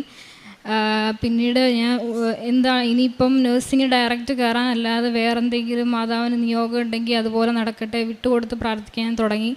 അവിടുത്തെ ഹിതം പോലെ നടക്കട്ടെ എന്ന് ഞാൻ ആഗ്രഹിച്ചു. അങ്ങനെ ഔപ്പയർ എന്ന് പറയുന്ന ഒരു പ്രോഗ്രാം ഇങ്ങനെ കേട്ടു തുടങ്ങി. അപ്പം ഒരു ഏജൻസിയിൽ ചോദിച്ചപ്പം ഞാൻ B1 2 മൊഡ്യൂളുള്ളൂ, അപ്പം ആ B1 2 മൊഡ്യൂൾ വെച്ച് പറ്റുമെന്നാണ് പറഞ്ഞത്. അങ്ങനെ അവരുടെ കൊടുത്തു ഏജൻസിയിൽ കൊടുത്തു. ഒരു 2-3 വീക്സിനുള്ളിൽ ഒരു ഔപ്പയർ എന്ന് പറഞ്ഞാൽ നമ്മളൊരു ഫാമിലി നമ്മളെ സ്പോൺസർ ചെയ്യുകയാണ്. അവർ നമുക്ക് ലാംഗ്വേജ് ക്ലാസ്സിൻ്റെ കൂടെ പ്രൊവൈഡ് ചെയ്യും. പിന്നെ നമുക്ക് അവിടെ വീട്ടിലെ കുഞ്ഞു കുട്ടികളെ നോക്കുക എന്നുള്ളതാണ്. 1 ഇയർ നമുക്ക് ലാംഗ്വേജ് കുറച്ചുകൂടെ ഇമ്പ്രൂവ് ആക്കിയിട്ട് നഴ്സിംഗിലേക്ക് മാറാനുള്ള ഒരു ഓപ്പർച്യൂണിറ്റിയാണ്. അങ്ങനെ ഇത് ഏജൻസിയിൽ കൊടുത്തു. 2-3 വീക്സിനുള്ളിലാവും എന്ന് പറഞ്ഞു. അങ്ങനെ 2-3 ആഴ്ച വെയിറ്റ് ചെയ്തു. 1 മാസം കഴിഞ്ഞു, 2 മാസം കഴിഞ്ഞു, ഇതുവരെ ഒരു കാര്യവും നടന്നിട്ടില്ല. അങ്ങനെ എൻ്റെ ഒരു ഫ്രണ്ടിനടുത്ത് ഞാൻ ഇങ്ങനെ പറഞ്ഞു, ഞാൻ ഔപ്പയറിന് കൊടുത്തു. അപ്പം അവൾ പറഞ്ഞു, ഇങ്ങനെ B1 2 മൊഡ്യൂൾ വെച്ചിട്ട് പോകണ്ട, 2 മൊഡ്യൂളാണെങ്കിൽ VFSൽ റിജക്ഷൻ ആവും, അതുകൊണ്ട് A1 ജസ്റ്റ് ഒന്ന് എഴുതിക്കോ, എളുപ്പമായിരിക്കും, അത് എഴുതിയിട്ട് പോകുന്നതായിരിക്കും നല്ലതെന്ന് പറഞ്ഞു. അങ്ങനെ ഏജൻസിയിൽ ചോദിച്ചപ്പോൾ അവർ പറഞ്ഞു A1 എഴുതണ്ട, B1 2 മതി, ഞങ്ങൾ കയറ്റി വിട്ടിട്ടുള്ള ആ പിള്ളേരൊക്കെ, അതുകൊണ്ട് കുഴപ്പമില്ല എന്ന് പറഞ്ഞിട്ട്. എങ്കിലും എനിക്കെന്തോ A1 എഴുതണം എന്ന് തോന്നി. അങ്ങനെ ഞാൻ A1 സെപ്റ്റംബറിലേക്ക് ഡേറ്റ് എടുത്തു. പെട്ടെന്ന് ഡേറ്റ് കിട്ടി, അങ്ങനെ എടുത്തു. ടെൻഷൻ ഉണ്ടായിരുന്നു, ഇത്ര എക്സാം എഴുതി പാസ്സാവാത്തതുകൊണ്ട്. എങ്കിലും അത് നല്ല മാർക്കോടെ മാതാവ് പാസ്സാക്കി തന്നു. കാശ് രൂപവും ഉപ്പൊക്കെ ഉപയോഗിച്ച് സ്പീക്കിങ്ങും എല്ലാം എഴുതി. A1-ൽ 4 മൊഡ്യൂളും ഒരുമിച്ച് കിട്ടണം, എന്നാലേ നമ്മൾ പാസ്സാവത്തുള്ളൂ. അപ്പം ഒരു 2 മൊഡ്യൂൾ എനിക്ക് ഇച്ചിരി ടഫായിരുന്നു, എങ്കിലും നല്ല മാർക്കോടെ അത് പാസ്സായി. അതിനുശേഷം പിന്നെ ആ ഏജൻസിയിൽ കൊടുക്കണ്ടെന്ന് എനിക്ക് തോന്നി, ഭയങ്കര ലാഗ് അടിക്കുന്നുണ്ട്. പിന്നെ വീട്ടിലും പറഞ്ഞു നമുക്ക് വേറെ നോക്കാം. അങ്ങനെ വേറെ ഏജൻസിയിൽ ഏത് കൊടുക്കും എന്നുള്ള രീതിയിൽ ആലോചിച്ചിരുന്നപ്പോൾ ഞാൻ ഒരു ദിവസം പത്രം കൊടുക്കാൻ വേണ്ടി ഇങ്ങനെ ഇറങ്ങിയ സമയത്ത് എനിക്കൊരു കോൾ വന്നു. ഒരു ചേച്ചി എന്നെ വിളിച്ചു, ജർമ്മനിയിലേക്ക് പോകാൻ നോക്കുന്നുണ്ടോ, ഏജൻസി വല്ലതും നോക്കുന്നുണ്ടോ എന്ന് ചോദിച്ചു. അപ്പോൾ ഞാൻ പറഞ്ഞു ഔപ്പയറിൻ്റെ പോകാൻ വേണ്ടി നോക്കുന്നുണ്ട്, നിങ്ങളുടെ റേറ്റും അതിൻ്റെ കാര്യങ്ങളൊക്കെ ഒന്ന് പറയാമോ എന്ന് ചോദിച്ചു. അങ്ങനെ അവർ അതിൻ്റെ കാര്യങ്ങളൊക്കെ പറഞ്ഞപ്പോൾ അവർ പറഞ്ഞു, ഇവിടുത്തെ ഏജൻസിയിൽ ഇച്ചിരി റേറ്റ് കൂടുതലല്ല, ഞാൻ വേറൊരാളുടെ നമ്പർ തരാം, പ്രൈവറ്റായിട്ട് ചെയ്യുന്ന ഒരു ചേട്ടനുണ്ട്, അവരുടെ നമ്പർ തരാമെന്ന് പറഞ്ഞു. അങ്ങനെ ആ നമ്പർ തന്നു. ഞാൻ പത്രമൊക്കെ കൊടുത്തു കഴിഞ്ഞ് വീട്ടിൽ വന്നതിന് ശേഷം ആ ചേട്ടനെ വിളിച്ചു. അപ്പോൾ കാര്യങ്ങളൊക്കെ പറഞ്ഞു തന്നു, റേറ്റൊക്കെ ഓക്കെയാണ്, അപ്പം ഇവിടെ തന്നെ കൊടുക്കാമെന്നുള്ള രീതിയിൽ മുമ്പോട്ട് പോയി. ഇപ്പോൾ ഇവർ പറഞ്ഞത് ആദ്യം നമ്മൾ VFSൽ സ്ലോട്ട് എടുക്കുക, അതിന് ശേഷമാണ് നമ്മൾ ഫാമിലീനെ നോക്കുക. ഒരു ഫാമിലിയിലോട്ട് നമ്മൾ പോകണമല്ലോ. ഫാമിലിയിൽ സ്ലോട്ട് എടുത്ത് കഴിഞ്ഞിട്ടാണ്, കാരണം മിക്ക ഫാമിലിയും സ്ലോട്ട് ഉണ്ടോ എന്ന് ചോദിച്ചിട്ടേ അവർ ഓക്കെ പറയത്തുള്ളൂ. അതുകൊണ്ട് സ്ലോട്ട് ആദ്യം എടുക്കാമെന്ന് പറഞ്ഞു. ഞാൻ ഈ ചേട്ടന് സെപ്റ്റംബർ 27 കൊടുക്കുന്നത്. അങ്ങനെ ഒരു മാസത്തോളം വെയിറ്റ് ചെയ്തു. സ്ലോട്ട് കിട്ടാൻ ഭയങ്കര താമസമായിരുന്നു. ഒരുപാട് പ്രാർത്ഥിച്ചു. മാതാവ് ഒരു ഡേറ്റ് തന്നു. നവംബർ 11 എനിക്ക് സ്ലോട്ട് കിട്ടി. അങ്ങനെ അതിനുശേഷം ഒരു 2 ആഴ്ച ഗ്യാപ്പുണ്ട്. ആ 2 ആഴ്ച ഗ്യാപ്പിൽ നമ്മൾ ഫാമിലീനെ നോക്കുമായിരുന്നു. ആദ്യത്തെ ഒരാഴ്ച ഫാമിലി ഒന്നും കിട്ടിയില്ല. കുറേ പേർക്ക് നമ്മൾ ഏജൻസിയിൽ നിന്ന് നമ്പർ വരും, നമ്മൾ തന്നെ ഡയറക്റ്റ് അവർക്ക് മെസ്സേജ് അയക്കുകയാണ്. അപ്പം കുറേ പേരുടെ അടുത്ത് ചോദിച്ചു, കുറേ പേർക്ക് ഇൻട്രസ്റ്റ് ഇല്ല, കുറേ പേര് ആദ്യം ഓക്കെ പറഞ്ഞു, പിന്നെ താല്പര്യമില്ല എന്ന് പറയുന്നു. അങ്ങനെ ആദ്യത്തെ ഒരാഴ്ച ഒരുപാട് ഫാമിലിയിൽ ചോദിച്ചിട്ട് അവരാരും ഓക്കെ പറഞ്ഞില്ല. പിന്നെ ഒരാഴ്ചയും കൂടെ ഉള്ളൂ. പിന്നെ എനിക്ക് ടെൻഷൻ തുടങ്ങി, ഇനിയിപ്പോൾ റെഡി ആകുമോ, കാരണം ഇത്രയും റേറ്റ് കൊടുത്ത് നമ്മൾ സ്ലോട്ട് എടുത്താണ് പോകാനുള്ള. ബാംഗ്ലൂരാണ് എനിക്ക് VFS കിട്ടിയത്, അപ്പോയിൻമെൻറ്റ് കിട്ടിയത്. അപ്പോൾ പോകാനുള്ള ട്രെയിൻ ടിക്കറ്റും എടുത്തു, എല്ലാം കിട്ടി. പക്ഷേ ഫാമിലി റെഡി ആവാമെന്നില്ല. അങ്ങനെ ലാസ്റ്റ് ഒരാഴ്ചയും കൂടെ ഉള്ളൂ. 10 എനിക്ക് ഇവിടുന്ന് പോകണം, 11 എനിക്ക് അപ്പോയിൻമെൻറ്റ്. അങ്ങനെ ലാസ്റ്റത്തെ ആ ഒരാഴ്ചയിൽ വീണ്ടും ഒരുപാട് ഫാമിലിക്ക് മെസ്സേജ് അയച്ചു. ആരും റിപ്ലൈ തരുന്നില്ല, ചിലവരിപ്പോൾ എടുക്കുന്നില്ല, താല്പര്യമില്ല, അതിങ്ങനെ പറഞ്ഞു. അങ്ങനെ വേറൊരു ലാസ്റ്റ് അതിന് മുമ്പുള്ള ഒരാഴ്ച വ്യാഴാഴ്ച എനിക്കൊരു ഫാമിലി എന്നെ വിളിച്ചു. അവർ ആദ്യം വൈകുന്നേരം വിളിച്ചു, അവർ കുറേ സംസാരിച്ചു. ഓക്കെ ആണെങ്കിൽ വൈകിട്ട് വിളിക്കാമെന്ന് പറഞ്ഞു. അങ്ങനെ വൈകിട്ട് കുറേ നേരം വെയിറ്റ് ചെയ്തു. പക്ഷേ അവർ ലാസ്റ്റ് ഇൻട്രസ്റ്റ് ഇല്ല എന്ന് പറഞ്ഞു. പിന്നെയും ഇനി ഫാമിലി കിട്ടുമോ, അല്ലെങ്കിൽ ഞാൻ കുഴപ്പമില്ല, ഇനിയിപ്പോൾ വേറെ എന്തെങ്കിലും നിയോഗമായിരിക്കും, പിന്നീടായിരിക്കും എനിക്ക് ഉള്ളത് എന്നുള്ള വിചാരിച്ച് ഞാൻ വിട്ടുകൊടുത്ത് പ്രാർത്ഥിച്ചു. അങ്ങനെ വെള്ളിയാഴ്ച വേറൊരാളുടെ നമ്പർ അയക്കാൻ ഏജൻസിന്ന് പറഞ്ഞു. അങ്ങനെ അവർ നമ്പർ അയച്ചു, പക്ഷെ അവർ മെസ്സേജ് ഒന്നും കണ്ടില്ല. പിന്നെ പിറ്റേ ദിവസം ശനിയാഴ്ച ആയപ്പോൾ ഞാൻ ശരിക്കും സങ്കടപ്പെട്ടാണ് എണീറ്റ് വന്നത്. ഈ ശനി ഞായറും ഒന്നും നടക്കില്ല, 2 ദിവസം കൊണ്ട് ഫാമിലി റെഡിയാവില്ല, എനിക്ക് തിങ്കളാഴ്ച പോകണം, അപ്പോൾ റെഡിയാവില്ല എന്ന് വിചാരിച്ച്. പക്ഷേ ശനിയാഴ്ച രാവിലെ എണീറ്റ് വന്നപ്പോൾ ഒരു 9 മണി കഴിഞ്ഞപ്പോൾ ഒരു ഫാമിലി എനിക്ക് മെസ്സേജ് അയച്ചു. അവരുമായിട്ട് കുറച്ച് സംസാരിച്ചു, അവർ ഓക്കെ പറഞ്ഞു. ഒരു 2-3 മണിക്കൂറിനുള്ളിൽ ഒരു വൈകുന്നേരം 3 മണിക്ക് മുമ്പായിട്ട് തന്നെ എനിക്ക് കോൺട്രാക്റ്റ് കിട്ടി. പോകാനുള്ള എല്ലാ ഡോക്യുമെൻറ്റ്സും അവരയക്കേണ്ടതെല്ലാം എനിക്ക് ഒറ്റ ദിവസം കൊണ്ട് എനിക്ക് അവർ റെഡിയാക്കി തന്നു. അങ്ങനെ പിറ്റേ ദിവസം ഞായറാഴ്ച ഞാൻ ഇവിടെ വന്ന് പാസ്പോർട്ടും ഡോക്യുമെൻറ്റ്സൊക്കെ ആയിട്ട് മാതാവിൻ്റെ അടുത്ത് പ്രാർത്ഥിച്ചു. ഞാൻ ആദ്യമായിട്ട് വിസയ്ക്ക് വെക്കാൻ പോവുക, ഈ പാസ്പോർട്ടിൽ എനിക്ക് വിസ അടിച്ചു തരണമെന്ന് പ്രാർത്ഥിച്ചു. അതിനുശേഷം ഞാൻ VFSൽ പോയി, എല്ലാം കഴിഞ്ഞു. അവർ 2-3 വീക്സ് കൊണ്ടാവും എന്നാണ് പറഞ്ഞത്. പക്ഷേ ഏജൻസി എന്ന് പറഞ്ഞു 1 മന്ത് കൂടുതലാവും, നമുക്ക് വെയിറ്റ് ചെയ്യാമെന്ന് പറഞ്ഞു. അങ്ങനെ 1 മാസം കഴിഞ്ഞു, 2 മാസം കഴിഞ്ഞു, വിസ വരുന്നില്ല. പിന്നെ ടെൻഷൻ തുടങ്ങി. കൂടെ വെച്ചവർക്കും ഇത് കഴിഞ്ഞ് വെച്ചവർക്കൊക്കെ വന്നു. എൻ്റെ മാത്രം ഒരനക്കം ഇല്ലാണ്ടിരിക്കുകയാണ്. അവർ മെയിൽ അയക്കുന്നുണ്ട്, മെയിൽ അയക്കുമ്പോൾ എല്ലാം 90 ഡേയ്സ് വെയിറ്റ് ചെയ്യാനാണ് പറയുന്നത്. അവിടുന്ന് ഫാമിലിയിൽ നിന്ന് അവർ ചോദിക്കുന്നു, എനിക്ക് ഓൾറെഡി ഡിസംബർ 1 കോൺട്രാക്റ്റ് തുടങ്ങുന്നുണ്ടായിരുന്നു. അപ്പോൾ ഡിസംബർ 1 കയറിയില്ലെങ്കിലും ഒരു പകുതിയോടുകൂടി കയറേണ്ടതായിരുന്നു. പക്ഷേ ഇത് വരാത്തതുകൊണ്ട് ഇവരവിടെ നിന്ന് എപ്പോഴും ചോദിച്ചുകൊണ്ടിരിക്കുന്നതാണ്, നിങ്ങളെന്താ വരാത്തേ? ഞാൻ പറഞ്ഞ് ഒരാഴ്ചക്കുള്ളിൽ വരും, 2 ആഴ്ചക്കുള്ളിൽ വരും, ഓരോന്ന് പറഞ്ഞ് പിടിച്ച് നിൽക്കുമായിരുന്നു. എങ്കിൽ പിന്നെ ഡിസംബർ ലാസ്റ്റ് ആയപ്പോൾ ക്രിസ്മസിൻ്റെ ഹോളിഡേയ്സ് വന്നു, VFSക്ക് അവധിയായിരുന്നു, ന്യൂ ഇയറിൻ്റെ വന്നു. അങ്ങനെ കുറേ ദിവസം അവധിയുണ്ട്. അങ്ങനെ കുറേ ദിവസം പോയി. പിന്നെ ജനുവരി 1st വീക്കോട് ഇത് ഓപ്പണായി. എന്നിട്ട് പിന്നെ ഞാൻ അവരെ വിളിച്ചു. അവർ പറഞ്ഞു ഒരു 1 വീക്കോ 2 വീക്സോ വെയിറ്റ് ചെയ്യാൻ പറഞ്ഞു. അങ്ങനെ ഞാൻ പിന്നെയും വെയിറ്റ് ചെയ്തു. ലാസ്റ്റ് എനിക്ക് ജനുവരി 20 എനിക്ക് പാസ്പോർട്ട് ഡിസ്പാച്ചായെന്ന് മെയിൽ വന്നു. അതിനുശേഷം അന്ന് എനിക്ക് ഒരു പനിയായിട്ട് ഞാൻ ഹോസ്പിറ്റലിൽ പോയേക്കുമായിരുന്നു. എല്ലാം കഴിഞ്ഞ് തിരിച്ച് വീട്ടിൽ വന്ന് ഒരു വൈകുന്നേരം ആയപ്പോൾ എൻ്റെ കയ്യിൽ കുറച്ച് പാടുകൾ പോലെ വന്നു. ഞാൻ വിചാരിച്ച് ഇതുവരെ വന്നിട്ടില്ലാത്തൊരു ടൈപ്പാണ്, അപ്പോൾ എനിക്കറിയില്ല എന്താണ്, ചിക്കൻ ബോക്സ് ആണോ എന്നൊരു സംശയം ഉണ്ടായിരുന്നു. പക്ഷേ ഞാൻ വിചാരിച്ച് ലാസ്റ്റ് ഇപ്പം വരില്ലായിരിക്കും, ഇത്രയും വെയിറ്റ് ചെയ്തിട്ട് ഇനി വരില്ലായിരിക്കും എന്ന് വിചാരിച്ചു. പക്ഷേ പിറ്റേ ദിവസമായപ്പോൾ 2 കയ്യിൽ അപ്പുറം ഇപ്പുറമൊക്കെ വന്നു തുടങ്ങി. അപ്പോൾ ഹോസ്പിറ്റലിൽ പോയി കാണിച്ചപ്പോൾ ചിക്കൻ ബോക്സ് ആണെന്ന് പറഞ്ഞു. അപ്പോൾ പിന്നെ എനിക്ക് സങ്കടമായി. ഇത്രയും വെയിറ്റ് ചെയ്ത് 2.5 മാസത്തോളം വിസയ്ക്ക് വെയിറ്റ് ചെയ്ത് വിസ പിറ്റേ ദിവസം വരാറായപ്പോൾ ചിക്കൻ ബോക്സ് ആയപ്പോൾ ഒരു സങ്കടമായിരുന്നു. അങ്ങനെ കുഴപ്പമില്ല, പ്രാർത്ഥിക്കാൻ മാറും എന്ന് വിചാരിച്ച് അങ്ങനെ ഇരുന്നു. ഒരാഴ്ച വീട്ടിലിരിക്കണം എന്ന് പറഞ്ഞു. അങ്ങനെ പിറ്റേ ദിവസം എനിക്ക് 22-ാം തീയതി എനിക്ക് വിസ വന്നു. ഭയങ്കര ടെൻഷനോടുകൂടിയാണ് തുറന്നത്. കാരണം ഇത്രയും ലേറ്റ് ആകുമ്പോൾ അവർ റിജക്ഷൻ ആക്കുമോ എന്നൊരു പേടി ഉണ്ടായിരുന്നു. പക്ഷേ വിസ ഞാൻ മാതാവിൻ്റെ അടുത്ത് പറഞ്ഞിട്ടുണ്ടായിരുന്നു, ഇത്രയും ലേറ്റ് ആവുന്നതുകൊണ്ട് അവരുടെ ഫയൽ എടുത്തിട്ടില്ല, മാതാവിന് എനിക്ക് സ്റ്റാമ്പ് ചെയ്ത് തരണം, അങ്ങനെയാണെങ്കിൽ എനിക്ക് 7-ാം പേജിൽ തന്നെ എനിക്ക് വിസ അടിച്ചു തരണം എന്ന് പറഞ്ഞിട്ടുണ്ടായിരുന്നു. പാസ്പോർട്ട് തുറന്നപ്പോൾ എനിക്ക് 7-ാം പേജിൽ തന്നെ എനിക്ക് സ്റ്റാമ്പ് ചെയ്ത് തന്നിട്ടുണ്ട്. അതിലൊരുപാട് നന്ദി പറയുന്നു. അതിനുശേഷം വിസ വന്നു കഴിഞ്ഞ് ഞാൻ ഫാമിലി എടുത്ത് പറഞ്ഞു. ഫാമിലി പറഞ്ഞു ഓക്കെ. അവർ പറഞ്ഞ് കഴിഞ്ഞ വെള്ളിയാഴ്ച ഞങ്ങൾ വേറൊരു ഔപ്പേറിനെ എടുത്തിട്ടുണ്ടായിരുന്നു, അതുകൊണ്ട് നിങ്ങൾ വേറെ ഫാമിലി നോക്കുമെന്ന് പറഞ്ഞു. അപ്പോൾ പിന്നെയും സങ്കടമായി. വിസ വന്നിട്ടും ഫാമിലി പോയി.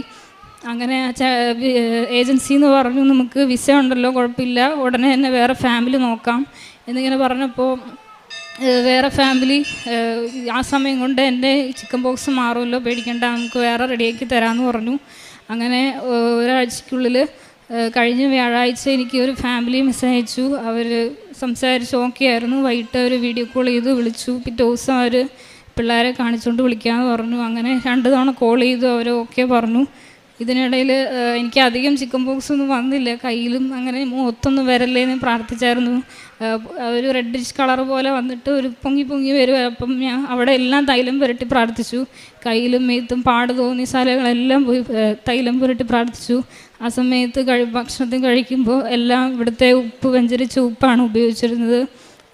ഈ ഉടമ്പടി വസ്തുക്കളെല്ലാം ഉപയോഗിച്ച് പ്രാർത്ഥിച്ചതിൻ്റെ ഫലമായി എനിക്ക് ഒരാഴ്ചയ്ക്കുള്ളിൽ തന്നെ പൂർണ്ണ സൗഖ്യം ലഭിച്ചു. ചിക്കൻ ബോക്സിൻ്റെ എല്ലാം മാറി.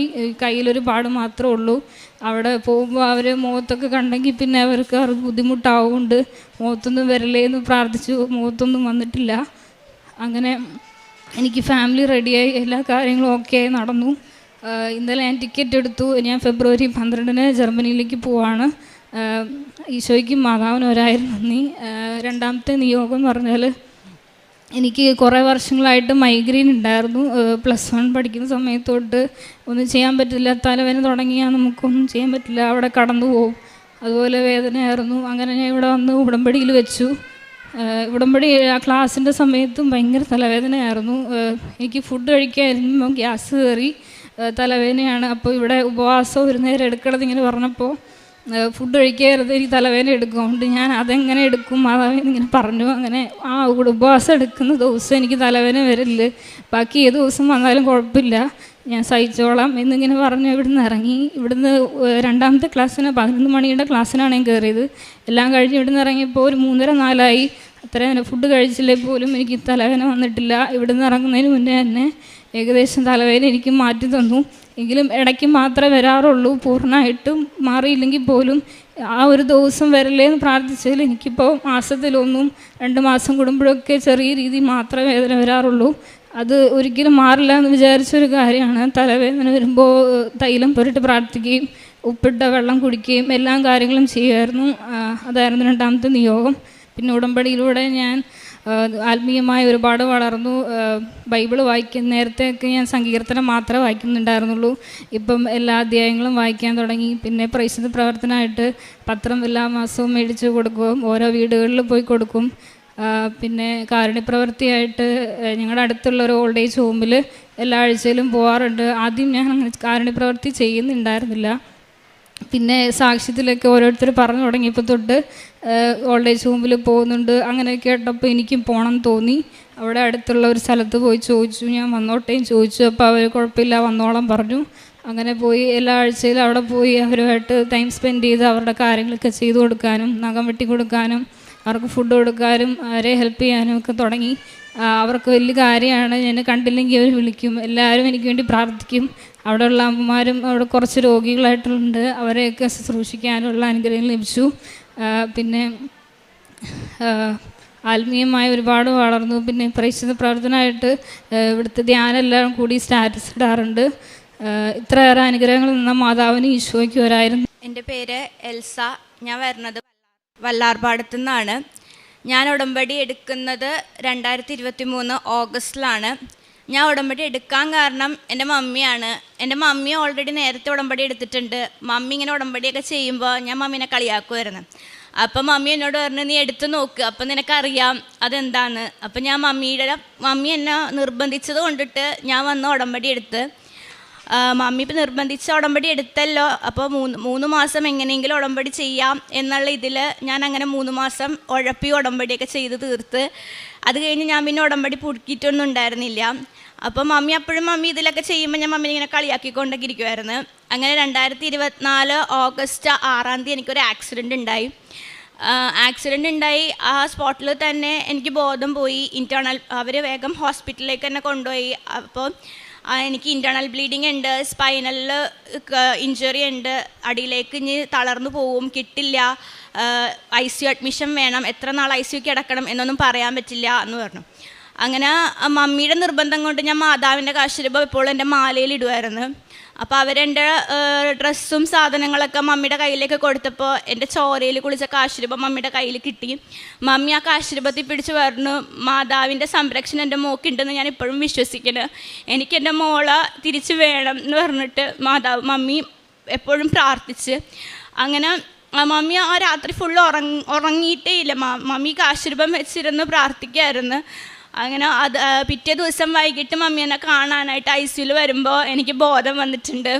ഞാൻ കണ്ണുറന്ന് മമ്മീൻ്റെ അടുത്ത് സംസാരിച്ച്. അങ്ങനെ അത് കഴിഞ്ഞിട്ട് ഒരു ദിവസം കഴിഞ്ഞപ്പോൾ തന്നെ എന്നെ റൂമിലോട്ട് ഷിഫ്റ്റ് ചെയ്ത്. 4 ദിവസം കഴിഞ്ഞപ്പോൾ അവരെന്നെ അവിടെ നിന്ന് ഡിസ്ചാർജ് ചെയ്തു. ഈ ആക്സിഡൻറ്റ് കഴിഞ്ഞതിന് ശേഷം എനിക്ക് ഭയങ്കര മറവിയായിരുന്നു. ഞാൻ ഒരു സാധനം എവിടെയെങ്കിലും വെച്ചാൽ എനിക്ക് ഓർമ്മയില്ല. എനിക്ക് ഭയങ്കര മറവിയായിരുന്നു. ഞാനൊരു നേഴ്സാണ്. അപ്പോൾ ഡ്യൂട്ടിക്കൊക്കെ പോകുമ്പോൾ എനിക്ക് പല കാര്യങ്ങളും ഓർമ്മ ഉണ്ടായിരുന്നില്ല. അപ്പോൾ ഞാൻ ഇത് മമ്മീൻ്റെ അടുത്ത് പറഞ്ഞപ്പോൾ മമ്മി എന്നോട് പറഞ്ഞ്, മോള് പ്രത്യക്ഷീകരണ പ്രാർത്ഥന ചൊല്ലി ഉടമ്പടി തൈലം തലയിൽ നെറ്റിയിൽ തേച്ച് കുരിശ് വരച്ചിട്ട് പ്രാർത്ഥിക്കുക, ജോലിക്ക് മാതാവ് കൂടെ വരും എന്ന് പറഞ്ഞു. അപ്പം അപ്പോഴും എനിക്കങ്ങനെ വലിയ വിശ്വാസം ഒന്നും അപ്പോഴും ഉണ്ടായിരുന്നില്ല. പിന്നെ മമ്മി പറഞ്ഞല്ലേ എന്ന് ഓർത്തിട്ട് ഞാൻ അങ്ങനെ ചെയ്യുമായിരുന്നു. പക്ഷേ മമ്മി പറഞ്ഞത് ഞാനങ്ങനെ ചെയ്ത് കഴിഞ്ഞപ്പോൾ എൻ്റെ കൂടെ മാതാവ് വരുന്നുണ്ടെന്നുള്ളൊരു ഫീലിംഗ് എനിക്കുണ്ടായി. എനിക്ക് ഓർമ്മക്കുറവോ അങ്ങനത്തെ പ്രശ്നങ്ങളൊന്നും പിന്നെ ഉണ്ടായിരുന്നേ ഇല്ല. അങ്ങനെയാണ് എനിക്കിതിലേക്ക് വിശ്വാസം വന്നു തുടങ്ങിയത്. അത് കഴിഞ്ഞിട്ട് ഞാൻ കുറേ നാളായി പുറത്തേക്ക് പോകാനുള്ള ഓരോ എക്സാമുകൾ ഇങ്ങനെ നോക്കുന്നത്. എനിക്ക് എന്ത് ചെയ്യണം, എവിടെ തുടങ്ങണം ഒന്നും എനിക്ക് അറിയില്ലായിരുന്നു. ഞാൻ ആദ്യം സൗദിക്ക് പ്രോസസ്സിങ് സ്റ്റാർട്ട് ചെയ്ത് പ്രോമെട്രിക്ക് പഠിക്കാൻ ചേർന്നു. അത് ഞാൻ പാതി വഴിക്ക് ഡ്രോപ്പ് ചെയ്ത്. OET ചേർന്നു. അത് ഞാൻ പാതി വഴിക്ക് ഡ്രോപ്പ് ചെയ്ത്. എവിടെ എന്ത് സ്റ്റാർട്ട് ചെയ്യണം, എവിടെ എന്ത് പഠിക്കണം ഒന്നും എനിക്ക് അറിയില്ലായിരുന്നു. അങ്ങനെ ഒരു ട്യൂസ്ഡേ ഞാനിവിടെ വന്ന് ഇങ്ങനെ പ്രാർത്ഥിച്ച്, മാതാവ് എനിക്കൊരു വഴി കാണിച്ച് ഞാൻ എന്താ പഠിക്കേണ്ടത്, ഞാൻ എവിടെയാണ് പോകേണ്ടത്, ഏത് രാജ്യത്തേക്കാണ് ഞാൻ പോകേണ്ടത്, എനിക്ക് ഒന്നും അറിഞ്ഞൂടെ, എനിക്ക് ഒരെണ്ണം കാണിച്ചതാന്ന് പറഞ്ഞിട്ട് ഞാനിവിടെ വന്ന് പ്രാർത്ഥിച്ച് ഞാൻ പോയി. അന്ന് വൈകിട്ട് എൻ്റെ ഒരു ഫ്രണ്ട് വന്നിട്ട് എന്നോട് പറഞ്ഞു, നമുക്ക് DHA പഠിക്കാടി, നമുക്ക് ഇപ്പോൾ ദുബായിക്ക് ഭയങ്കര ഓപ്പണിംഗ് ഉണ്ട്, മറ്റുള്ള കൺട്രീസിനേക്കാളും കൂടുതലെല്ലാം ഇപ്പോൾ ദുബായിലുണ്ട്, നമുക്ക് അങ്ങോട്ട് പോകാമെന്ന് പറഞ്ഞു. അങ്ങനെ ഞാനത് മാതാവിനോട് ചോദിച്ചു. ഞാൻ മാതാവിനോട് പറഞ്ഞു, എനിക്ക് കിട്ടുമോ, എനിക്ക് എങ്ങനെയാണ്, എനിക്കൊരു വഴി കാണിച്ചതാ. ആ സമയത്ത് എൻ്റെ കയ്യിൽ പൈസയൊന്നുമില്ല DHA പഠിക്കാനായിട്ടൊന്നും. എവിടെ നിന്നാണ് ഞാൻ പൈസ ഇതാക്കുക ഒന്നും എനിക്ക് അറിയില്ല എന്ന് പറഞ്ഞു. അങ്ങനെ ഞാൻ മമ്മീൻ്റെ അടുത്ത് പറഞ്ഞു. അപ്പോഴത്തേക്കും മമ്മിയുടെ സിസ്റ്റർ എനിക്ക് DHA പഠിക്കാനുള്ള പൈസ തന്നു. അങ്ങനെ ഞാൻ DHA പഠിക്കാൻ ചേർന്നു. ഓഗസ്റ്റ് 27 ഞാൻ എക്സാമിന് ഡേറ്റ് എടുത്തത്.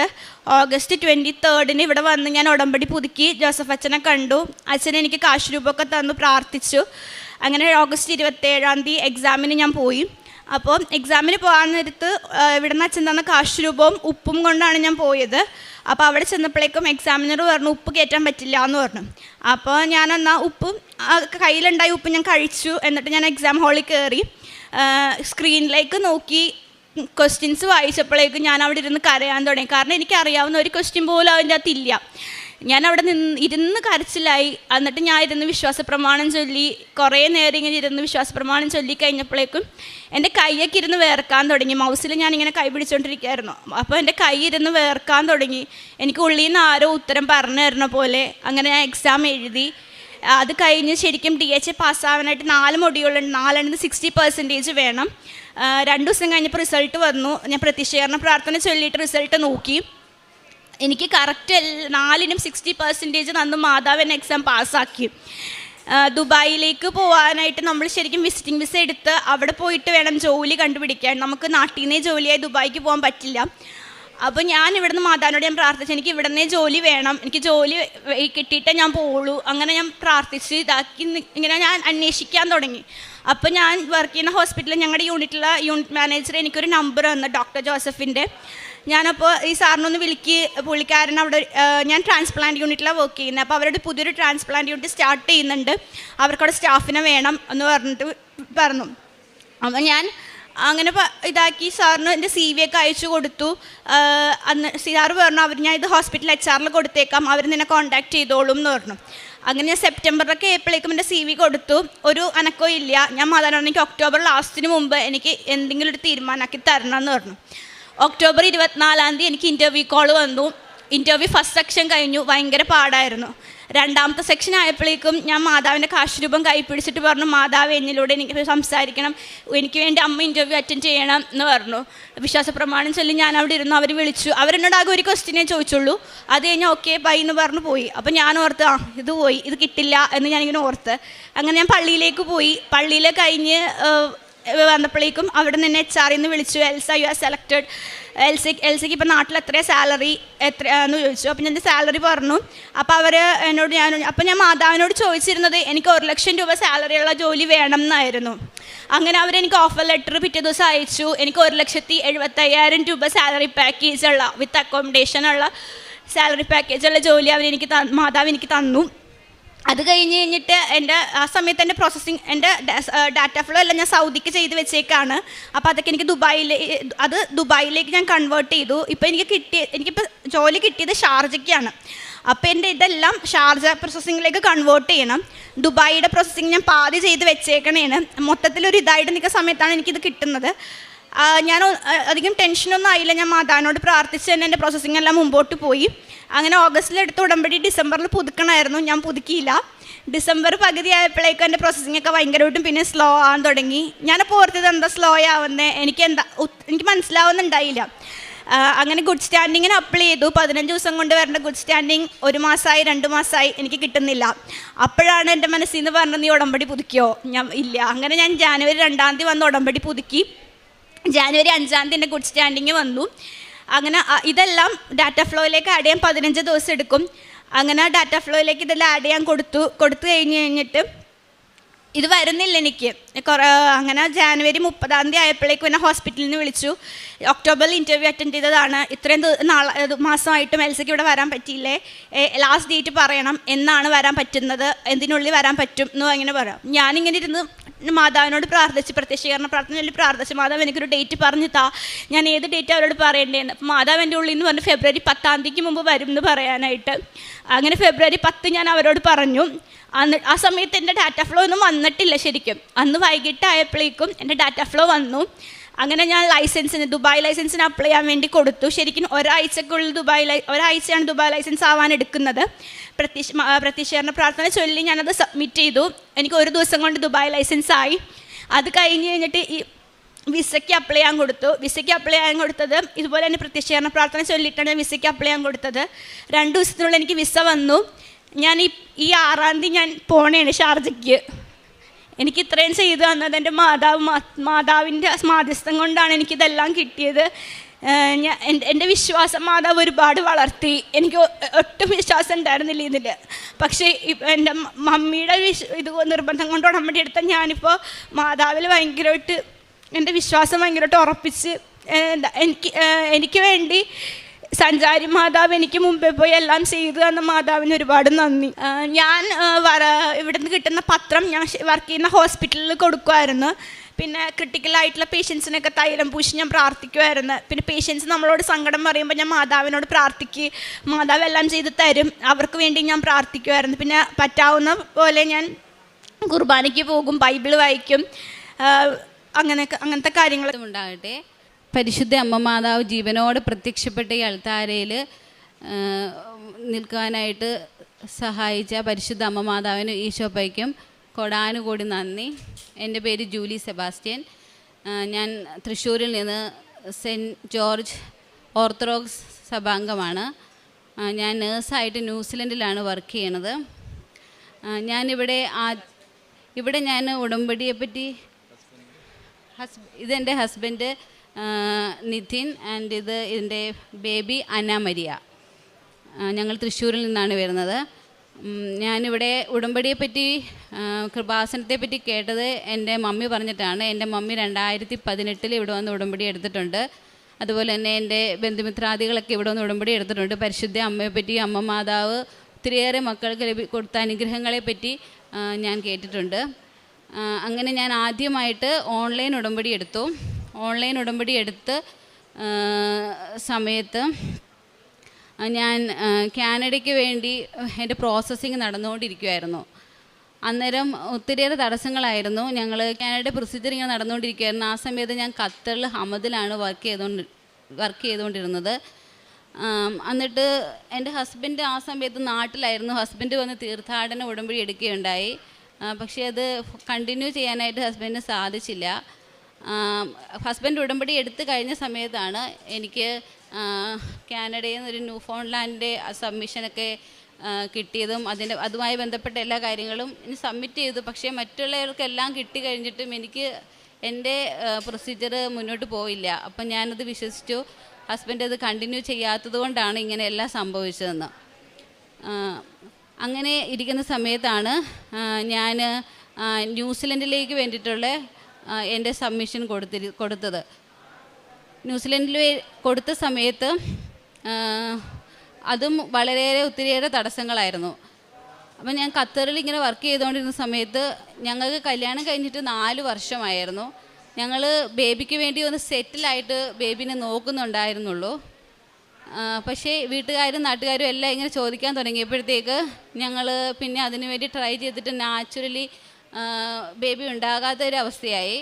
അങ്ങനെ പല ഹോസ്പിറ്റലിൽ കാണിക്കാൻ തുടങ്ങി. അപ്പം ജോബിൻ്റെ കാര്യം ഞങ്ങൾ അവിടെ വെച്ച് ഒന്ന് സ്റ്റോപ്പ് ചെയ്തു. ഞാൻ ഖത്തറിൽ നിന്ന് റിസൈൻ ചെയ്തു. ജോബിൻ്റെ കാര്യം അവിടെ വെച്ച് സ്റ്റോപ്പ് ചെയ്തു.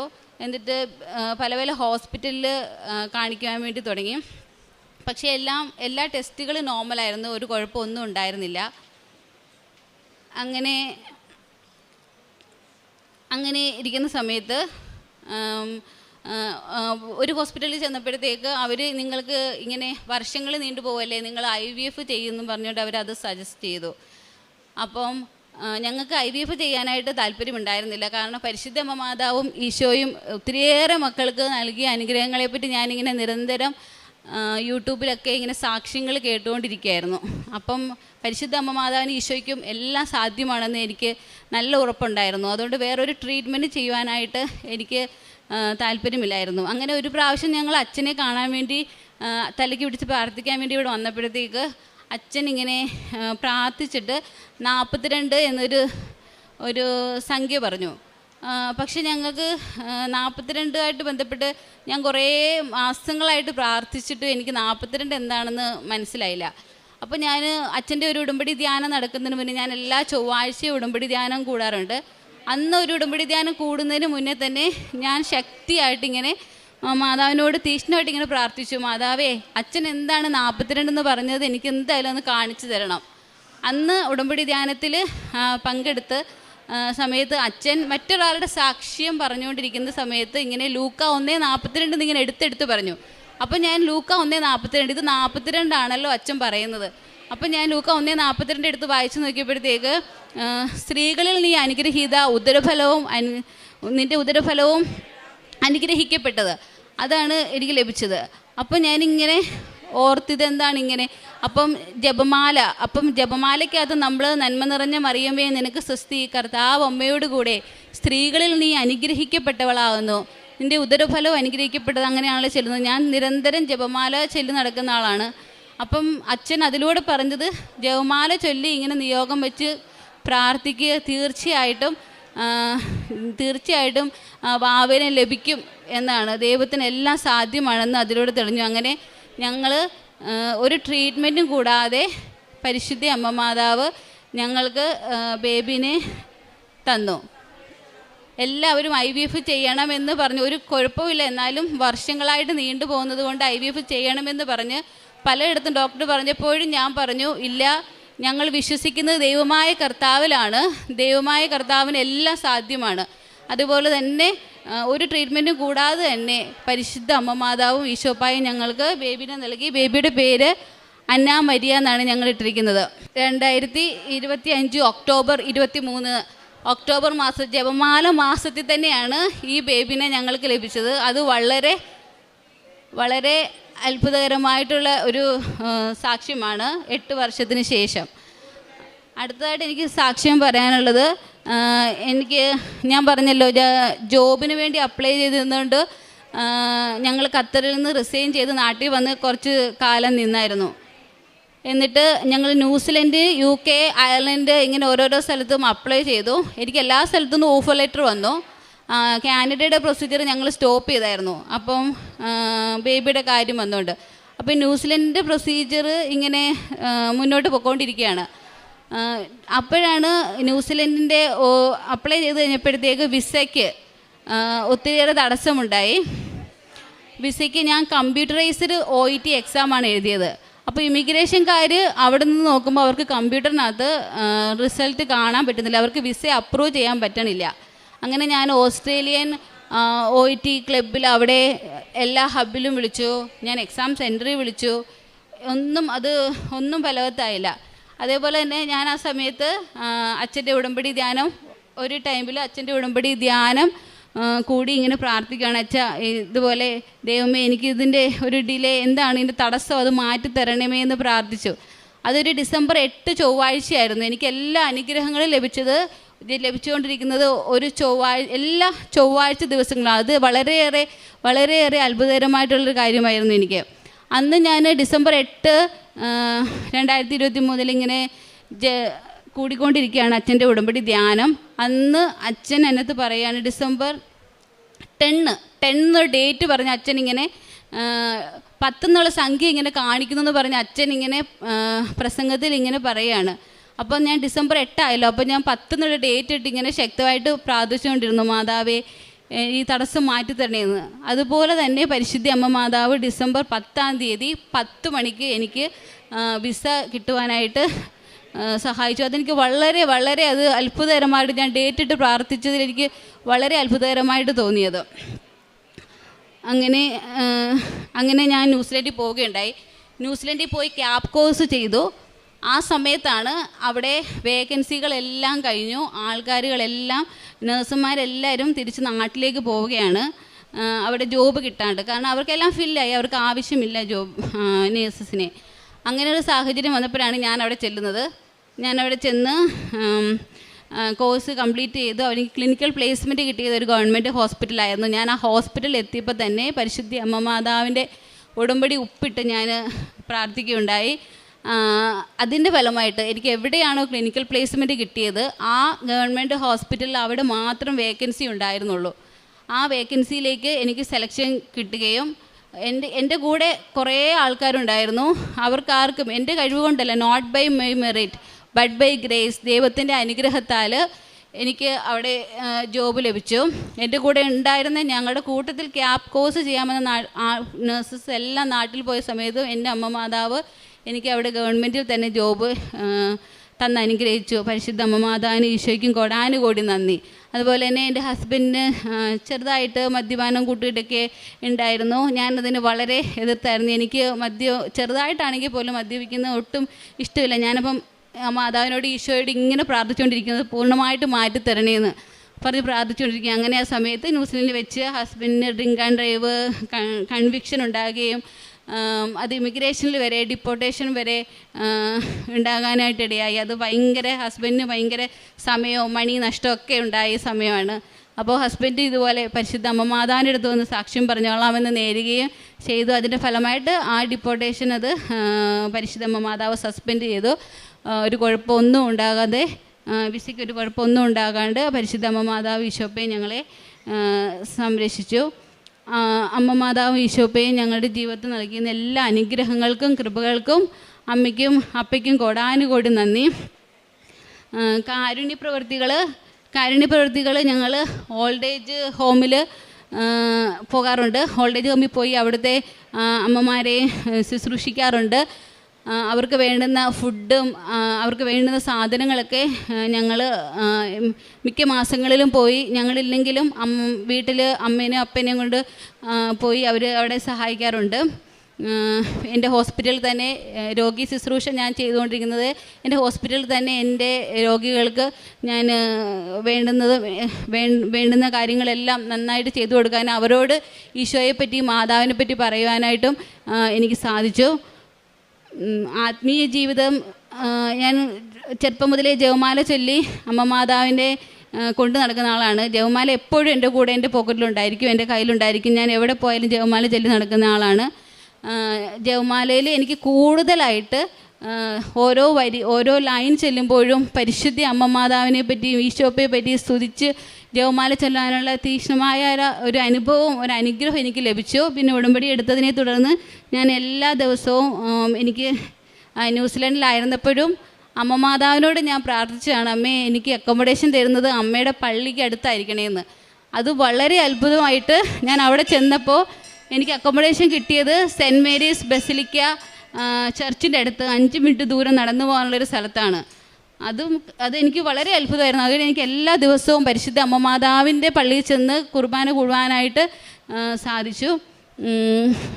ഉടമ്പടി എടുത്തു കഴിഞ്ഞ് കൂടുതലായിട്ട് അനുദപിക്കാനും ഈശോയുടെയും അമ്മ മാതാവിൻ്റെ മുന്നിൽ അനുതാപത്തിൽ തലയുയർത്തി നിൽക്കാനും അനുദപിച്ചുകൊണ്ട് പ്രാർത്ഥിച്ചപ്പോൾ ഈശോയുടെ അമ്മയുടെ മുന്നിൽ വളരെ വളരെ നല്ല വ്യക്തിയായിട്ട് നിൽക്കുവാനായിട്ട് എനിക്ക് സാധിച്ചു. അതെനിക്ക് വളരെ ഉടമ്പടി എടുത്തു കഴിഞ്ഞിട്ടുണ്ടായ ഒരു നല്ലൊരു അനുഭവമായിരുന്നു. മനസ്സിലെ ഭാരങ്ങളെല്ലാം മാറി ഒത്തിരിയേറെ സന്തോഷത്തോടു കൂടി ആയിരിക്കുവാനായിട്ട് ഉടമ്പടി എടുത്ത് ഉടമ്പടി ജീവിതത്തിലൂടെ എനിക്ക് സാധിച്ചു.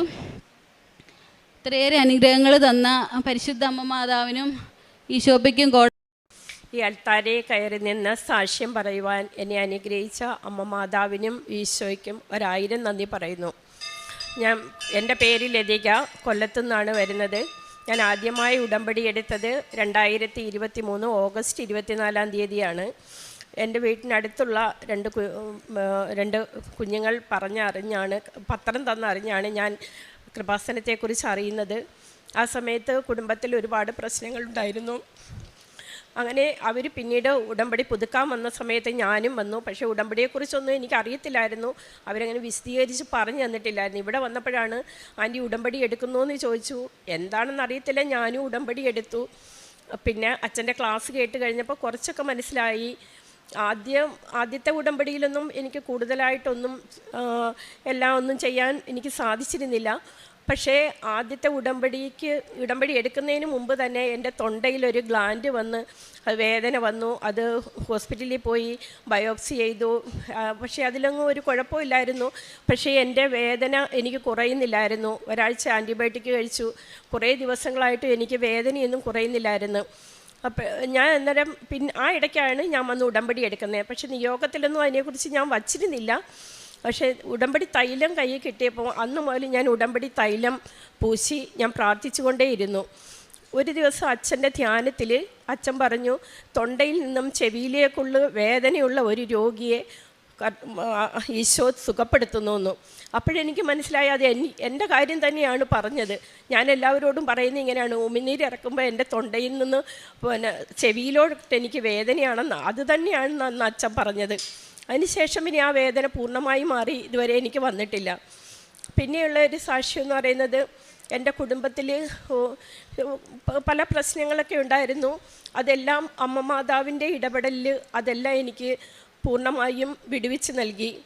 പിന്നെ എൻ്റെ മകനൊരു ആക്സിഡൻറ്റ് പറ്റി. ഞാൻ ഉടമ്പടിയിൽ ഇരുന്ന സമയത്ത് ആക്സിഡൻറ്റ് പറ്റി. അതിലും അമ്മ മാതാവ് കൂടുതൽ പരിക്കുകളൊന്നും ഇല്ലാതെ അമ്മ മാതാവ് അവനെ രക്ഷപ്പെടുത്തി.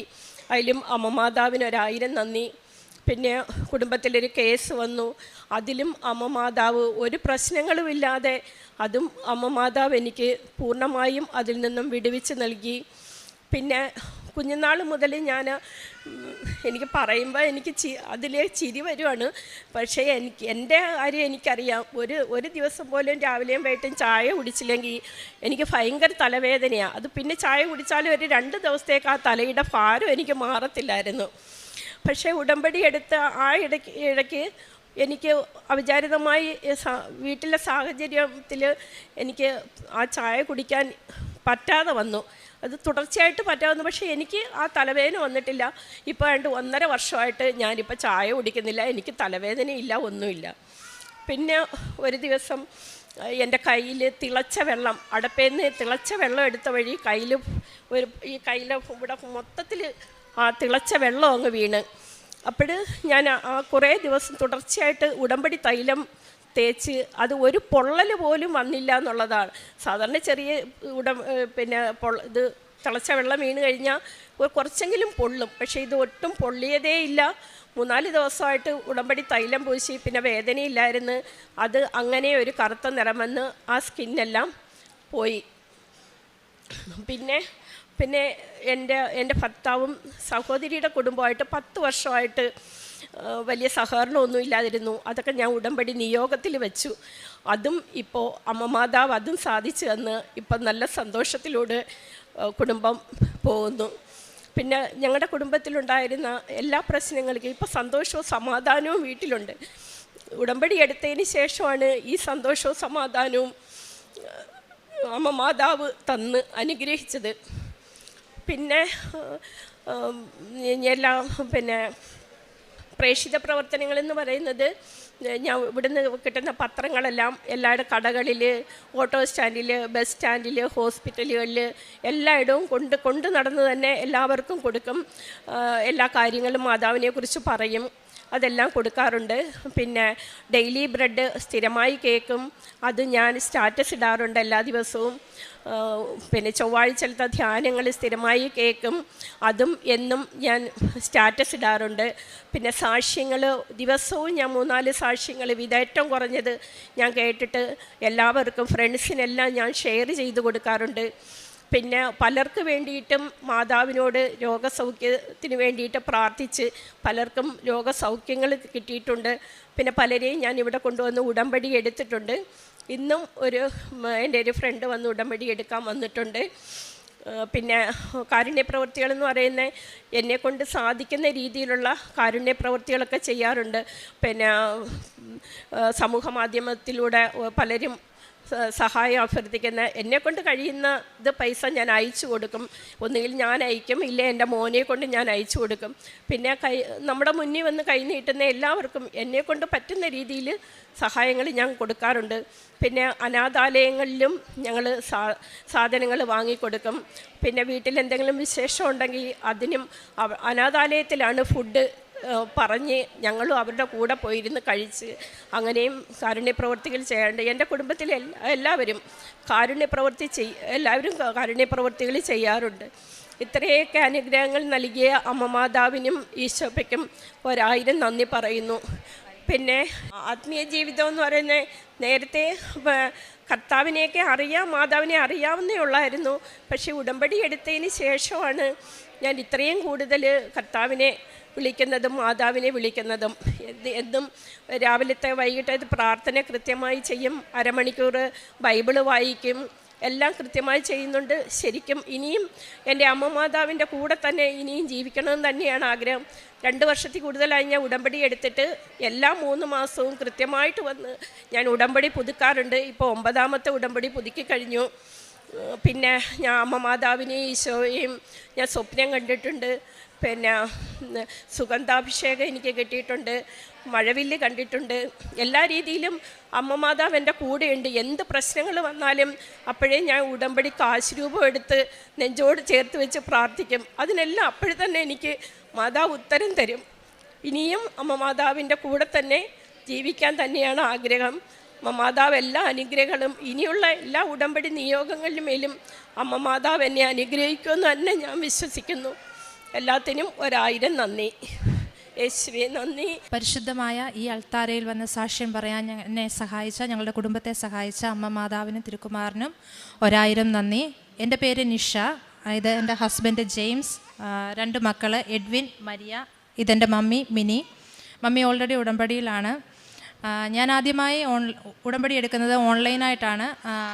26 ജൂൺ 2022 ഞാൻ സൗദിയിൽ നേഴ്സായിട്ട് വർക്ക് ചെയ്യുകയായിരുന്നു. അത് കഴിഞ്ഞ് റിസൈൻ ചെയ്ത് ഹസ്ബൻഡ് ബഹ്റൈനിൽ വർക്ക് ചെയ്യുന്ന സമയം ഹസ്ബൻഡിൻ്റെ അടുത്ത് വിസിറ്റിംഗ് വിസയ്ക്ക് അങ്ങനെ പോയി. അപ്പം ഒരു ജോബിന് വേണ്ടി ട്രൈ ചെയ്യുന്ന സമയത്ത് വേണം OET നോക്കാമെന്ന് വിചാരിക്കുന്നു. അപ്പം OET പ്രിപ്പയർ ചെയ്തുകൊണ്ടിരിക്കുന്ന സമയത്താണ് വെറുതെ ഓൺലൈനായിട്ട് ഇങ്ങനെ യൂട്യൂബ് സ്ക്രോൾ ചെയ്യുന്ന സമയത്ത് ഒരു ഉടമ്പടി സാക്ഷ്യം കാണുന്നു. OET ഇങ്ങനെ ഉടമ്പടി എടുത്ത് പാസ്സായി. അതിൻ്റെ ഫലമായിട്ട് ഞാനും വന്ന് ഓൺലൈൻ ഉടമ്പടി എടുക്കുകയാണ്. അങ്ങനെ എഴുതി വെച്ച് പ്രാർത്ഥിച്ചു 4 മൊഡ്യൂളിനും B ഗ്രേഡ് കിട്ടണമെന്ന്. അങ്ങനെ പക്ഷേ ഞാൻ പ്രിപ്പയർ ചെയ്യുന്നതിനേക്കായി കൂടുതൽ പ്രാർത്ഥിച്ചാണ് ഒരുങ്ങിയത്.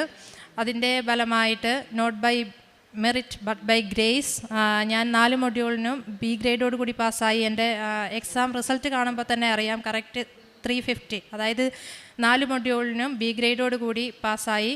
അത് ഈ പ്രാർത്ഥിച്ച് ഉടമ്പടി എടുത്തതിൻ്റെ ഫലമായിട്ടാണെന്ന് എനിക്കും എൻ്റെ കുടുംബത്തിനും പൂർണ്ണമായ ബോധ്യമുണ്ട്. അത് കഴിഞ്ഞ് CBT എക്സാമും അതുപോലെ പാസ്സായി. അത് കഴിഞ്ഞ് ഞാനിവിടെ വന്നു. ഒക്ടോബറിൽ തീർത്ഥാടന ഉടമ്പടി എടുക്കുന്നു. അതിനു മുന്നേ ഞാൻ UK ഇൻ്റർവ്യൂകൾ അറ്റൻഡ് ചെയ്യുന്നു. ഇൻ്റർവ്യൂ എല്ലാം ഈസിയാണ്, പക്ഷേ എന്തോ കാരണം കൊണ്ട്, എൻ്റേതല്ലാത്ത കാരണം കൊണ്ട് അതെല്ലാം റിജക്റ്റായി പോകുന്നു. അവർക്ക് സ്റ്റാഫിനെ വേണ്ടെന്ന് പറയുന്നു, അല്ലെങ്കിൽ എൻ്റെ എക്സ്പീരിയൻസിനനുസരിച്ചുള്ള സ്റ്റാഫിനെ വേണ്ടെന്ന് പറയുന്നു. അങ്ങനെ ഒത്തിരി വിഷമിച്ചാണ് ഇവിടെ വന്ന് ഞാൻ തീർത്ഥാടന ഉടമ്പടി എടുക്കുന്നത്. അതിൻ്റെ ഫലമായി നവംബർ 8 തീയതി സ്കോട്ട്ലൻഡ്, UK ഏറ്റവും നല്ല സ്ഥലമാണ് സ്കോട്ട്ലൻഡ്. അവിടെ ഇൻ്റർവ്യൂ അറ്റൻഡ് ചെയ്തു. ഞാൻ ഉടമ്പടി കാശുരൂപം വെച്ചാണ് അറ്റൻഡ് ചെയ്യുന്നത്. അങ്ങനെ ആ ഇൻ്റർവ്യൂ ഒത്തിരി ടഫായിരുന്നു. എനിക്കൊന്നും മനസ്സിലാകുന്നില്ലായിരുന്നു അവർ ചോദിക്കുന്നത്. കാരണം അവരുടെ ഇംഗ്ലീഷ് സ്ലാങ് ഇച്ചിരി ഡിഫറെൻ്റ് ആയിരുന്നു, ഒട്ടും ക്ലിയർ അല്ലായിരുന്നു, നെറ്റിൻ്റെ ഇഷ്യൂ ഉണ്ടായിരുന്നു. അപ്പം ഞാൻ ഹസ്ബൻഡിനോട് പറഞ്ഞു, എനിക്ക് ഈ ഇൻ്റർവ്യൂവും പാസ്സാകുമെന്ന് തോന്നുന്നില്ല. പക്ഷേ ഒത്തിരി പ്രാർത്ഥിച്ച് ഉടമ്പടി കാശുരൂപം കയ്യിൽ എടുത്തത് കൊണ്ട് പിന്നെ മാതാവ് ഈശോയോട് സമർപ്പിച്ച് തരുവാണെങ്കിൽ തരട്ടെ എന്ന് വിചാരിച്ചങ്ങനെ പ്രാർത്ഥിച്ച് വെയിറ്റ് ചെയ്തു. ആ ഭാഗ്യം കൊണ്ട് ആ ഇൻ്റർവ്യൂ പാസ്സായി. അങ്ങനെ അതിൻ്റെ പ്രോസസ്സിങ് നടക്കുന്നു. അപ്പം ഓൾറെഡി ഞാൻ റിസൈൻ ചെയ്തിട്ട് 1 വർഷത്തോളമായി, ജോബൊന്നും ആയില്ല. വീണ്ടും പ്രോസസ്സിങ് ഡിലേ ആയാൽ ഒത്തിരി ബുദ്ധിമുട്ടാകും. അങ്ങനെ ഞാനിവിടെ വന്ന് ഒരു ദിവസം വന്നപ്പോൾ അച്ഛൻ്റെ ഉടമ്പടി ധ്യാനം നടക്കുന്ന ദിവസമായിരുന്നു. അപ്പോൾ അച്ഛനിങ്ങനെ പറയുന്നുണ്ട്, നമുക്കെന്തെങ്കിലും ഒരു പ്രോസസ്സിങ് ഡിലേ ആകുമ്പോൾ അത് ദൈവത്തോട് കൂടുതൽ അടുക്കുവാനുള്ള ഒരു പ്ലാറ്റ്ഫോമായി നമ്മളതിനെ കാണണം, ഒരു ടാപ്പിംഗ് പീരീഡായി കാണണമെന്ന്. അങ്ങനെ ഒക്ടോബറിൽ ഞാൻ ഉടമ്പടി എടുത്തു. നവംബറിൽ ഇൻ്റർവ്യൂ പാസ്സാകുന്നു. ഒരു 3 മന്ത് കറക്റ്റ് എനിക്ക് കിട്ടുന്നു. ജനുവരി 22 ഞാൻ UK പോകുന്നത്. അതായത് ഒക്ടോബർ, നവംബർ, ഡിസംബർ, ജനുവരി 3 മാസം 90 ഡേയ്സ് എനിക്ക് ഏറ്റവും ഭംഗിയായ ഉടമ്പടി ചെയ്ത് തീർക്കാൻ സഹായിക്കുന്നു. പറ്റുന്ന ദിവസങ്ങളെല്ലാം പള്ളിയിൽ പോയി 2 ആഴ്ച കൂടുമ്പോൾ കുമ്പസാരിച്ച് ഏറ്റവും ഒരുങ്ങി രാവിലെ എഴുന്നേറ്റ് പ്രത്യക്ഷീകരണ പ്രാർത്ഥന ചൊല്ലി അരമണിക്കൂറിൽ കൂടുതൽ ബൈബിൾ വായിച്ച് അങ്ങനെ ആ 90 ഡേയ്സ് ഏറ്റവും ഭംഗിയായി ഉടമ്പടി പൂർത്തീകരിക്കുവാൻ എനിക്ക് സാധിച്ചു. അങ്ങനെ തടസ്സങ്ങളൊന്നും കൂടാതെ തന്നെ അതിനിടയ്ക്ക് എനിക്കൊരു പോലീസ് ക്ലിയറൻസിൻ്റെ ഇഷ്യൂ വന്നു. കാരണം ഞാൻ പോലീസ് ക്ലിയറൻസിന് വേണ്ടി അപ്ലൈ ചെയ്തപ്പോൾ എൻ്റെ പാസ്പോർട്ടിന് എന്തോ വെള്ളം വീണ എന്തോ പാടുണ്ട്. അപ്പോൾ ഒരിക്കലും എനിക്ക് പോലീസ് ക്ലിയറൻസ് ആ പാസ്പോർട്ട് വെച്ചിട്ട് ഇഷ്യൂ ചെയ്യാൻ പറ്റത്തില്ല എന്ന് അവിടുത്തെ ഉദ്യോഗസ്ഥൻ പറയുന്നു. പക്ഷേ ഞാൻ ഓൾറെഡി വിസ സ്റ്റാമ്പിങ്ങിന് കൊടുത്തിട്ടുണ്ടായിരുന്നു. അപ്പോൾ നമ്മൾ പാസ്പോർട്ട് വീണ്ടും റിന്യൂ ചെയ്യുവാണെങ്കിൽ നമ്മുടെ പ്രോസസ്സിങ് ആദ്യം തൊട്ട് സ്റ്റാർട്ടാവും. വീണ്ടും പ്രോസസ്സിങ് ഡിലേ ആകുന്നു. ഞാൻ അവിടെ ഇരുന്ന് വിശ്വാസ പ്രമാണം ചൊല്ലി പ്രാർത്ഥിക്കുന്നു. അത് കഴിഞ്ഞ് ആ ഉദ്യോഗസ്ഥൻ എന്നോട് പറയുന്നു, നിൻ്റെ ഓൺ റിസ്കിൽ എനിക്ക് എഴുതി തരണം, ഈ പാസ്പോർട്ട് വെച്ച് ഞാൻ പോലീസ് ക്ലിയറൻസ് ഇഷ്യൂ ചെയ്യാം, പക്ഷേ ഇതുകൊണ്ട് എന്തെങ്കിലും പ്രശ്നം വരുവാണെങ്കിൽ നിൻ്റെ മാത്രം റിസ്കിലായിരിക്കുമെന്ന് എനിക്ക് എഴുതി തരാൻ പറയുന്നു. ഞാനങ്ങനെ എഴുതി കൊടുക്കുന്നു. പക്ഷേ ഒരു ഇഷ്യൂവും കൂടാതെ ഇമിഗ്രേഷനെല്ലാം ക്ലിയറായി ഞാൻ UK 22 ജനുവരി 2023 പോയി. അങ്ങനെ ഒരുപാട് അനുഗ്രഹങ്ങൾ തന്ന് മാതാവ് അനുഗ്രഹിച്ചു. ഇതൊന്നും എൻ്റെ കഴിവ് കൊണ്ടല്ല, ഞങ്ങളുടെ കഴിവ് കൊണ്ടല്ല, മാതാവ് തിരുക്കുമാരിൽ നിന്ന് വാങ്ങിത്തന്നതാണെന്ന് ഞങ്ങൾ പൂർണ്ണമായി വിശ്വസിക്കുന്നു. അത് കഴിഞ്ഞ് UK ചെല്ലുന്ന ഹസ്ബൻഡും മോനും വരുന്നു. അതിനിടയ്ക്ക് ഞങ്ങൾക്ക് ഒരുപാട് അനുഗ്രഹങ്ങൾ കിട്ടിയിട്ടുണ്ട്. അത് കഴിഞ്ഞ് ഹസ്ബൻഡ് മോനും UK വരുന്നതിന് മുമ്പ് തന്നെ ഹസ്ബൻഡ് നേഴ്സാണ്. അപ്പം NCLEX അമേരിക്കൻ ലൈസൻസ് എക്സാമിന് വേണ്ടി ഒരു ആഗ്രഹത്തിന് പുറത്ത് നോക്കുന്നതാണ്. പക്ഷേ ഒത്തിരി ഒന്നും പ്രിപ്പയർ ചെയ്യുന്നില്ല. പക്ഷേ ഞങ്ങൾ ഒരുപാട് പ്രാർത്ഥിച്ചു, ചെറിയൊരു കോച്ചിങ് എടുത്തു, കിട്ടുമെന്നൊട്ടും പ്രതീക്ഷയില്ല. പക്ഷേ ആ സിലബസ് മാറുന്നതിന് മുമ്പ് തന്നെ എക്സാം എഴുതുന്നതുകൊണ്ട് പെട്ടെന്നൊരു എക്സാം ഡേറ്റ് എടുക്കുന്നു മഹാരാഷ്ട്രയിൽ, പൂനെയിൽ. അങ്ങനെ ഒത്തിരി പ്രിപ്പറേഷനൊന്നുമില്ല, ഒത്തിരി ഇതൊന്നുമില്ലാതെ ഞങ്ങൾ മാതാവിൽ ഈശോയിലും വിശ്വാസം അർപ്പിച്ചുകൊണ്ട് ഞങ്ങൾ മുന്നോട്ട് പോകുന്നു. അങ്ങനെ ഹസ്ബൻഡ് ബഹ്റൈനിൽ നിന്ന് പൂനെയിൽ വന്ന് എക്സാം എഴുതുന്നു. ആ സമയത്ത് അച്ഛൻ പറഞ്ഞ ഓർമ്മയുണ്ട്, നമ്മളൊരാൾ എക്സാം പോകുമ്പോൾ, ഇപ്പോൾ അമ്മമാർ മക്കൾ എക്സാം എഴുതാൻ പോകുമ്പം ജസ്റ്റ് രാവിലെ പ്രാർത്ഥിച്ചു വിടുക, അല്ലാതെ അവർ എക്സാം എഴുതുന്ന സമയത്ത് നമ്മളും കൂടെ ഇരുന്ന് പ്രാർത്ഥിക്കണമെന്ന്. അപ്പോൾ UK ടൈം ഏകദേശം ഒരു 3-3:30 വെളുപ്പിന് ഞാൻ നമ്മുടെ പച്ചത്തിരി കത്തിച്ച് വെച്ച് പ്രത്യക്ഷീകരണ പ്രാർത്ഥന ചൊല്ലി അച്ഛൻ്റെ ഉടമ്പടി ധ്യാനം കൂടി ഹസ്ബൻഡ് എക്സാം എഴുതുന്ന സമയത്ത് ഇങ്ങനെ കൈകൾ വിരിച്ച് വെച്ച് ഹസ്ബൻഡിന് വേണ്ടി പ്രാർത്ഥിച്ചുകൊണ്ടേ ഇരിക്കുകയായിരുന്നു. അങ്ങനെ എക്സാം കഴിഞ്ഞു. ഹസ്ബൻഡ് വിളിച്ച് പറഞ്ഞു എക്സാം ഒത്തിരി ടഫായിരുന്നു, കിട്ടുമെന്ന് തോന്നുന്നില്ല, തല പൊട്ടുന്ന വേദന, തലവേദനയാണ്, ഫോൺ വെക്കുവാന്ന് പറഞ്ഞ് വെച്ചു. ഞാനിങ്ങനെ പ്രാർത്ഥന കണ്ടിന്യൂ ചെയ്തുകൊണ്ടേയിരുന്നു. അപ്പോൾ ഹസ്ബൻഡാണെങ്കിൽ മരുന്ന് വാങ്ങിക്കാൻ വേണ്ടി ഒരു ഫാർമസി തപ്പി ഗൂഗിളിൽ തപ്പി, അറിയാൻ വയ്യാത്ത സ്ഥലമാണ്. അപ്പോൾ ഒരു ഫാർമസിയുടെ പേര് കണ്ട ഗൂഗിൾ മാപ്പ് ഇട്ട് മുന്നോട്ട് പോവുകയാണ്. അപ്പോൾ ഇങ്ങനെ മുന്നോട്ട് പോയി ഡയറക്ഷൻ ഇടയ്ക്ക് തെറ്റിയ പോലെ തോന്നുന്നു. പക്ഷേ എന്നിട്ടും മുന്നോട്ട് പോയി മാപ്പിൽ സെയിം വഴി തന്നെ കാണിക്കുന്നു. അവിടെ ചെന്ന് ഒരു സ്ഥലത്ത് ചെന്ന് നിന്നു. അവിടെ ഒരു ഫാർമസി ഒന്നും കാണുന്നില്ല. പക്ഷേ ഹസ്ബൻഡ് ഇങ്ങനെ നോക്കുമ്പോൾ ഉണ്ണീശോയെ കൈകളിലേന്തി ഒരു മാതാവിൻ്റെ രൂപമാണ് കാണുന്നത്. അപ്പം ശരിക്കും അവിടെ നിന്ന് പ്രാർത്ഥിച്ചു. അവിടെ ഒരു ആളിരിപ്പുണ്ടായിരുന്നു. അപ്പം എന്തിനാ വന്നതെന്ന് ചോദിച്ചു. പ്രാർത്ഥിക്കാനാണ് വന്നതെന്ന് പറഞ്ഞു. പക്ഷെ അന്നേരത്തെ ഒരു ഷോക്കിൽ ഫോട്ടോ ഒന്നും എടുത്തില്ല, അവിടെ ഫാർമസി ഇല്ലായിരുന്നു. അങ്ങനെ ഹസ്ബൻഡ് തിരിച്ചു വന്നു എന്നോട് പറഞ്ഞു. അപ്പം ഒത്തിരി ടെൻഷൻ അടിച്ച് മാതാവേ കൂടെ ഇല്ലേ, ഈ എക്സാം പാസ്സാക്കി തരുമോ എന്നോ ഒത്തിരി ടെൻഷൻ അടിച്ചിട്ടാണ് ഹസ്ബൻഡ് പോയത്. പക്ഷേ മാതാവ് കൂടെയുണ്ടെന്ന് കാണിക്കാൻ വേണ്ടിയുള്ള തെളിവായിട്ടാണ് ഞങ്ങളിതിനെ കാണുന്നത്. അത് ഒരു വലിയ ഉടമ്പടി സാക്ഷ്യമാണ്. ആ എക്സാം അത്ഭുതകരമായിട്ട് എൻകലക്സ് സാറിന് എക്സാം ഫസ്റ്റ് അറ്റംപ്റ്റിൽ തന്നെ വലിയ ഹാർഡ് വർക്കൊന്നുമില്ലാതെ പ്രാർത്ഥനയുടെ മാത്രം സഹായത്തോടു കൂടി പാസ്സായി. അതിന് അമ്മയ്ക്കും തിരുക്കുമാറിനും 1000 നന്ദി. പിന്നെ അങ്ങനെ ഒരുപാട് അനുഗ്രഹങ്ങൾ തന്നു. അത് കഴിഞ്ഞ് ഹസ്ബൻഡ് മോനും UK വരുന്നു.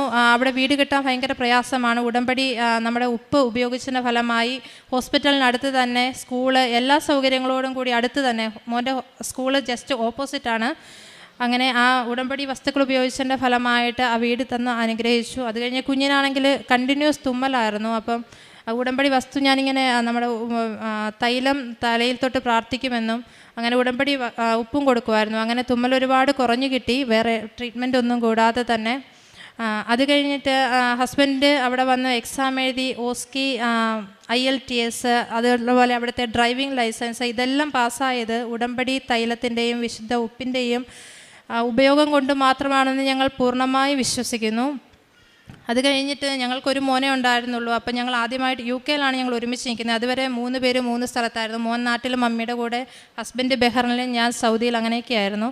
അപ്പോൾ UK ഞങ്ങൾ ഒരുമിച്ചെത്തി. അപ്പോൾ രണ്ടാമതൊരു കുഞ്ഞിനെ കൂടി ആഗ്രഹിച്ചു. അപ്പോൾ ഞങ്ങൾ ട്രൈ ചെയ്തു. ആദ്യത്തേത് എന്താ കാരണമെന്നറിയില്ല, ബ്ലീഡിങ് ആയി, മിസ്കാരേജ് ആയിപ്പോയി. അപ്പോൾ ഞങ്ങൾ ഒരുപാട് വിഷമിച്ചു. അത് കഴിഞ്ഞ് അവിടുത്തെ ട്രീറ്റ്മെൻറ്റ് ഡോക്ടേഴ്സ് പറഞ്ഞു വീണ്ടും 3 മാസം കഴിഞ്ഞ് വീണ്ടും ട്രൈ ചെയ്യാം. അങ്ങനെ ഉടമ്പടി വസ്തുക്കൾ ഉപയോഗിച്ചു, വിശുദ്ധ തൈലം തേച്ച് പ്രാർത്ഥിക്കുന്നു.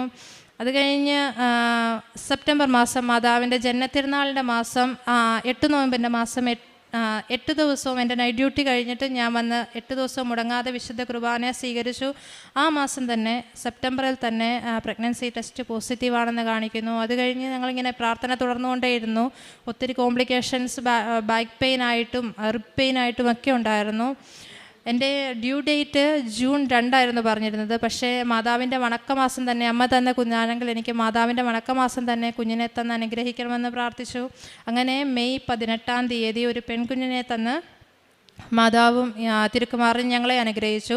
അതുപോലെ UK ട്രീറ്റ്മെൻ്റ് എന്ന് പറയുന്നത് നമുക്ക് പെട്ടെന്നൊന്നും അഡ്മിറ്റ് ആകാൻ പറ്റില്ല. UK ഉള്ളവർക്കറിയാം. നമ്മൾക്ക് ഇപ്പം ചെറിയൊരു പെയിൻ വന്നാലോ കൺട്രാക്ഷൻ വന്നാലോ അവർ വെയിറ്റ് ചെയ്യും, അവർ ഒബ്സർവ് ചെയ്യാം എന്നൊക്കെ പറയുള്ളൂ. അങ്ങനെ ഞങ്ങൾ ഒത്തിരി ടെൻഷൻ അടിച്ചിട്ടാണ് UK നിന്നത്. എല്ലാവരും ഞങ്ങളോട് പറഞ്ഞു നാട്ടിൽ പോയി ഡെലിവറി ചെയ്താൽ മതി. പക്ഷേ ഞങ്ങൾ പ്രാർത്ഥിച്ച് അവിടെ തന്നെ നിന്നു.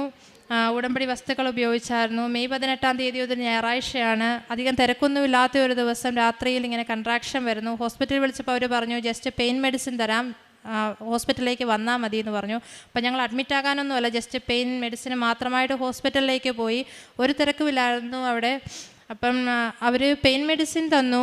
അപ്പോൾ കൺട്രാക്ഷൻ ചെറിയ രീതിയിലേ ഉള്ളൂ, സെർവിക്സിൻ്റെ ഡയലറ്റേഷൻ ഒന്നുമില്ല. അവർ പറഞ്ഞു വീട്ടിലേക്ക് പൊക്കോളാം, ജസ്റ്റ് ഡോക്ടർ വന്നൊന്ന് കണ്ടിട്ട് പോയാൽ മതി. ഞങ്ങൾക്ക് ഭയങ്കര ടെൻഷനായി. കാരണം ഞങ്ങളുടെ വീടിൻ്റെ അവിടുന്ന് ഹോസ്പിറ്റലിലേക്ക് ഒരു ഏകദേശം 1/2 മണിക്കൂറോളം ദൂരമുണ്ട്. അപ്പം വീട്ടിൽ ചെല്ലുമ്പോൾ എന്തെങ്കിലും സംഭവിച്ചാലോ എന്തെങ്കിലും കോംപ്ലിക്കേഷൻ വന്നാലോ പെട്ടെന്ന് നമുക്ക് എത്തുക സാധ്യമല്ല. അപ്പം ഉടമ്പടി കാശ് രൂപ എൻ്റെ കയ്യിലുണ്ട്. ഹസ്ബൻഡും കൂടെ നിന്നിങ്ങനെ പ്രാർത്ഥിച്ചുകൊണ്ടേ ഇരിക്കുകയാണ്. പെട്ടെന്ന് ഫ്ലൂയിഡ് ലീക്കാവുന്നു. അവർ സെർവിക് ഡയലറ്റേഷൻ നോക്കുന്നു. ഞങ്ങൾ രാവിലെ 8:30 ഹോസ്പിറ്റലിൽ എത്തുന്നത്. 3 മണിക്കൂറിനുള്ളിൽ, അതായത് 11:30 മുന്നേ തന്നെ ഒരു കോംപ്ലിക്കേഷനും കൂടാതെ നോർമൽ ഡെലിവറിയോടെ ഒരു പെൺകുഞ്ഞിനെ തന്നെ അനുഗ്രഹിച്ചു. അത് ഏറ്റവും വലിയ അത്ഭുതമാണ്. കാരണം UK അങ്ങനെയൊന്നും ഞങ്ങൾ ഫ്രണ്ട്സിൻ്റെ അടുത്ത് ആരും പറഞ്ഞു കേട്ടിട്ടില്ല അത്രയും വേഗത്തിലൊരു ഡെലിവറി. അവിടുത്തെ നോക്കുന്ന നഴ്സുമാരും ഞങ്ങളോട് പറഞ്ഞു ഇത് ഒന്നും അറിയാത്ത പോലെ ജസ്റ്റ് വന്നു പോകുന്ന ഒരു രീതിയായിപ്പോയി. ഒരുപാട് അനുഗ്രഹം മാതാവ് ആ ദിവസങ്ങളിൽ ഞങ്ങൾക്ക് തന്നിട്ടുണ്ട്. അന്ന് തന്നെ ഡിസ്ചാർജ് ആകാമെന്ന് പറഞ്ഞതാണ്. പിന്നെ ഞങ്ങൾ റിക്വസ്റ്റ് ചെയ്ത് പിറ്റേ ദിവസം രാവിലെ ഒരു കുഴപ്പവും കൂടാതെ ഞങ്ങൾ കുഞ്ഞിനെയും കൊണ്ട് ഡിസ്ചാർജായി വീട്ടിലേക്ക് വന്നു. അതിനുശേഷമാണ് എൻ്റെ പേരൻസ് UK വന്നത്. ആ സമയം ഞങ്ങൾ ഒരുപാട് ടെൻഷൻ അടിച്ച സമയമായിരുന്നു. പക്ഷേ മാതാവിൻ്റെ തിരുക്കുമാരൻ്റെ അത്ഭുതകരമായ ഒരു സംരക്ഷണ ബലം ഞങ്ങളുടെ കൂടെയുണ്ടായിരുന്നു. ഇതാണ് ഞങ്ങളുടെ ഏറ്റവും വലിയ സാക്ഷ്യം. ഇതുപോലെ ഒരുപാട് ചെറുതും വലുതുമായ ഒരുപാട് അനുഗ്രഹങ്ങൾ ദൈവം തന്നിട്ടുണ്ട്. ഇതിനെല്ലാം അമ്മ മാതാവിനും തിരുക്കുമാറിനും 1000 നന്ദി പറയുന്നു. ഞങ്ങൾ ചെയ്യുന്ന കാരുണ്യ പ്രവർത്തികൾ എന്ന് പറഞ്ഞാൽ അവിടെ UK ചാരിറ്റി പ്രവർത്തനങ്ങൾ പൈസയായിട്ട് എല്ലാ മാസവും അങ്ങനെ കൊടുക്കാറുണ്ട്, അല്ലാതെ ഡ്രസ്സുകളായിട്ട് കൊടുക്കാറുണ്ട്, അല്ലാതെ ഉടമ്പടി സാക്ഷ്യങ്ങൾ ഷെയർ ചെയ്യാറുണ്ട്. പിന്നെ നമ്മൾക്ക് പറയുന്ന ആൾക്കാരോട് നമ്മുടെ ഫ്രണ്ട്സിനായാലും എന്തെങ്കിലും ഒരു ചെറിയ ബുദ്ധിമുട്ട് വന്നാൽ പോലും ഞങ്ങൾ പ്രാർത്ഥിച്ചോളാം. മറ്റുള്ളവർക്ക് വേണ്ടി പ്രാർത്ഥിക്കാൻ തുടങ്ങുന്നത് തന്നെ പ്രാർത്ഥിക്കാറുണ്ട്, പക്ഷേ ഒരു പേര് പറഞ്ഞ വിഷയം വെച്ച് പ്രാർത്ഥിക്കാൻ തുടങ്ങേണ്ട ഉടമ്പടി ജീവിതത്തിലൊക്കെ വന്നതിന് ശേഷമാണ്. ഞാനിവിടുന്ന് തീർത്ഥാടന ഉടമ്പടി 90 ദിവസം എടുത്തെങ്കിലും പിന്നീട് ഓരോ 3 മാസം കൂടുന്തോറും ഓൺലൈൻ ഉടമ്പടി കണ്ടിന്യൂസ് ആയിട്ട് പുതുക്കിക്കൊണ്ടിരിക്കാറുണ്ട്. പക്ഷേ ഇപ്പോൾ കുഞ്ഞ് ആയിക്കഴിഞ്ഞാൽ പിന്നെ ഒരു ചെറിയ ഡിലേ വന്നിട്ടുണ്ടെങ്കിലും പ്രാർത്ഥനയിൽ മുന്നോട്ട് പോകുന്നുണ്ട്. ഇപ്പം നമ്മുടെ മത്തായി 6:33 വെച്ചിട്ട് നിങ്ങൾ ആദ്യം അവിടുത്തെ രാജ്യവും നീതിയും അന്വേഷിക്കുക, പിന്നീട് ഇതെല്ലാം നിങ്ങൾക്ക് ലഭിക്കും എന്ന ഉറച്ച ബോധ്യത്തോടു കൂടിയാണ് ഞങ്ങൾ മുന്നോട്ട് പോകുന്നത്. ചെറിയ ചെറിയ പ്രശ്നങ്ങൾ ഞങ്ങളുടെ കൂടെയുണ്ടെങ്കിലും അമ്മ മാതാവും തിരുക്കുമാറും ഞങ്ങളുടെ കൂടെയുണ്ടെന്നുള്ള ഉത്തമ ബോധ്യത്തോടു കൂടി ഞങ്ങൾ പ്രാർത്ഥിച്ച് മുന്നോട്ട് പോകുന്നു. അമ്മ മാതാവിനും ദൈവ തിരുക്കുമാറിനും ഒരുപാട് നന്ദി.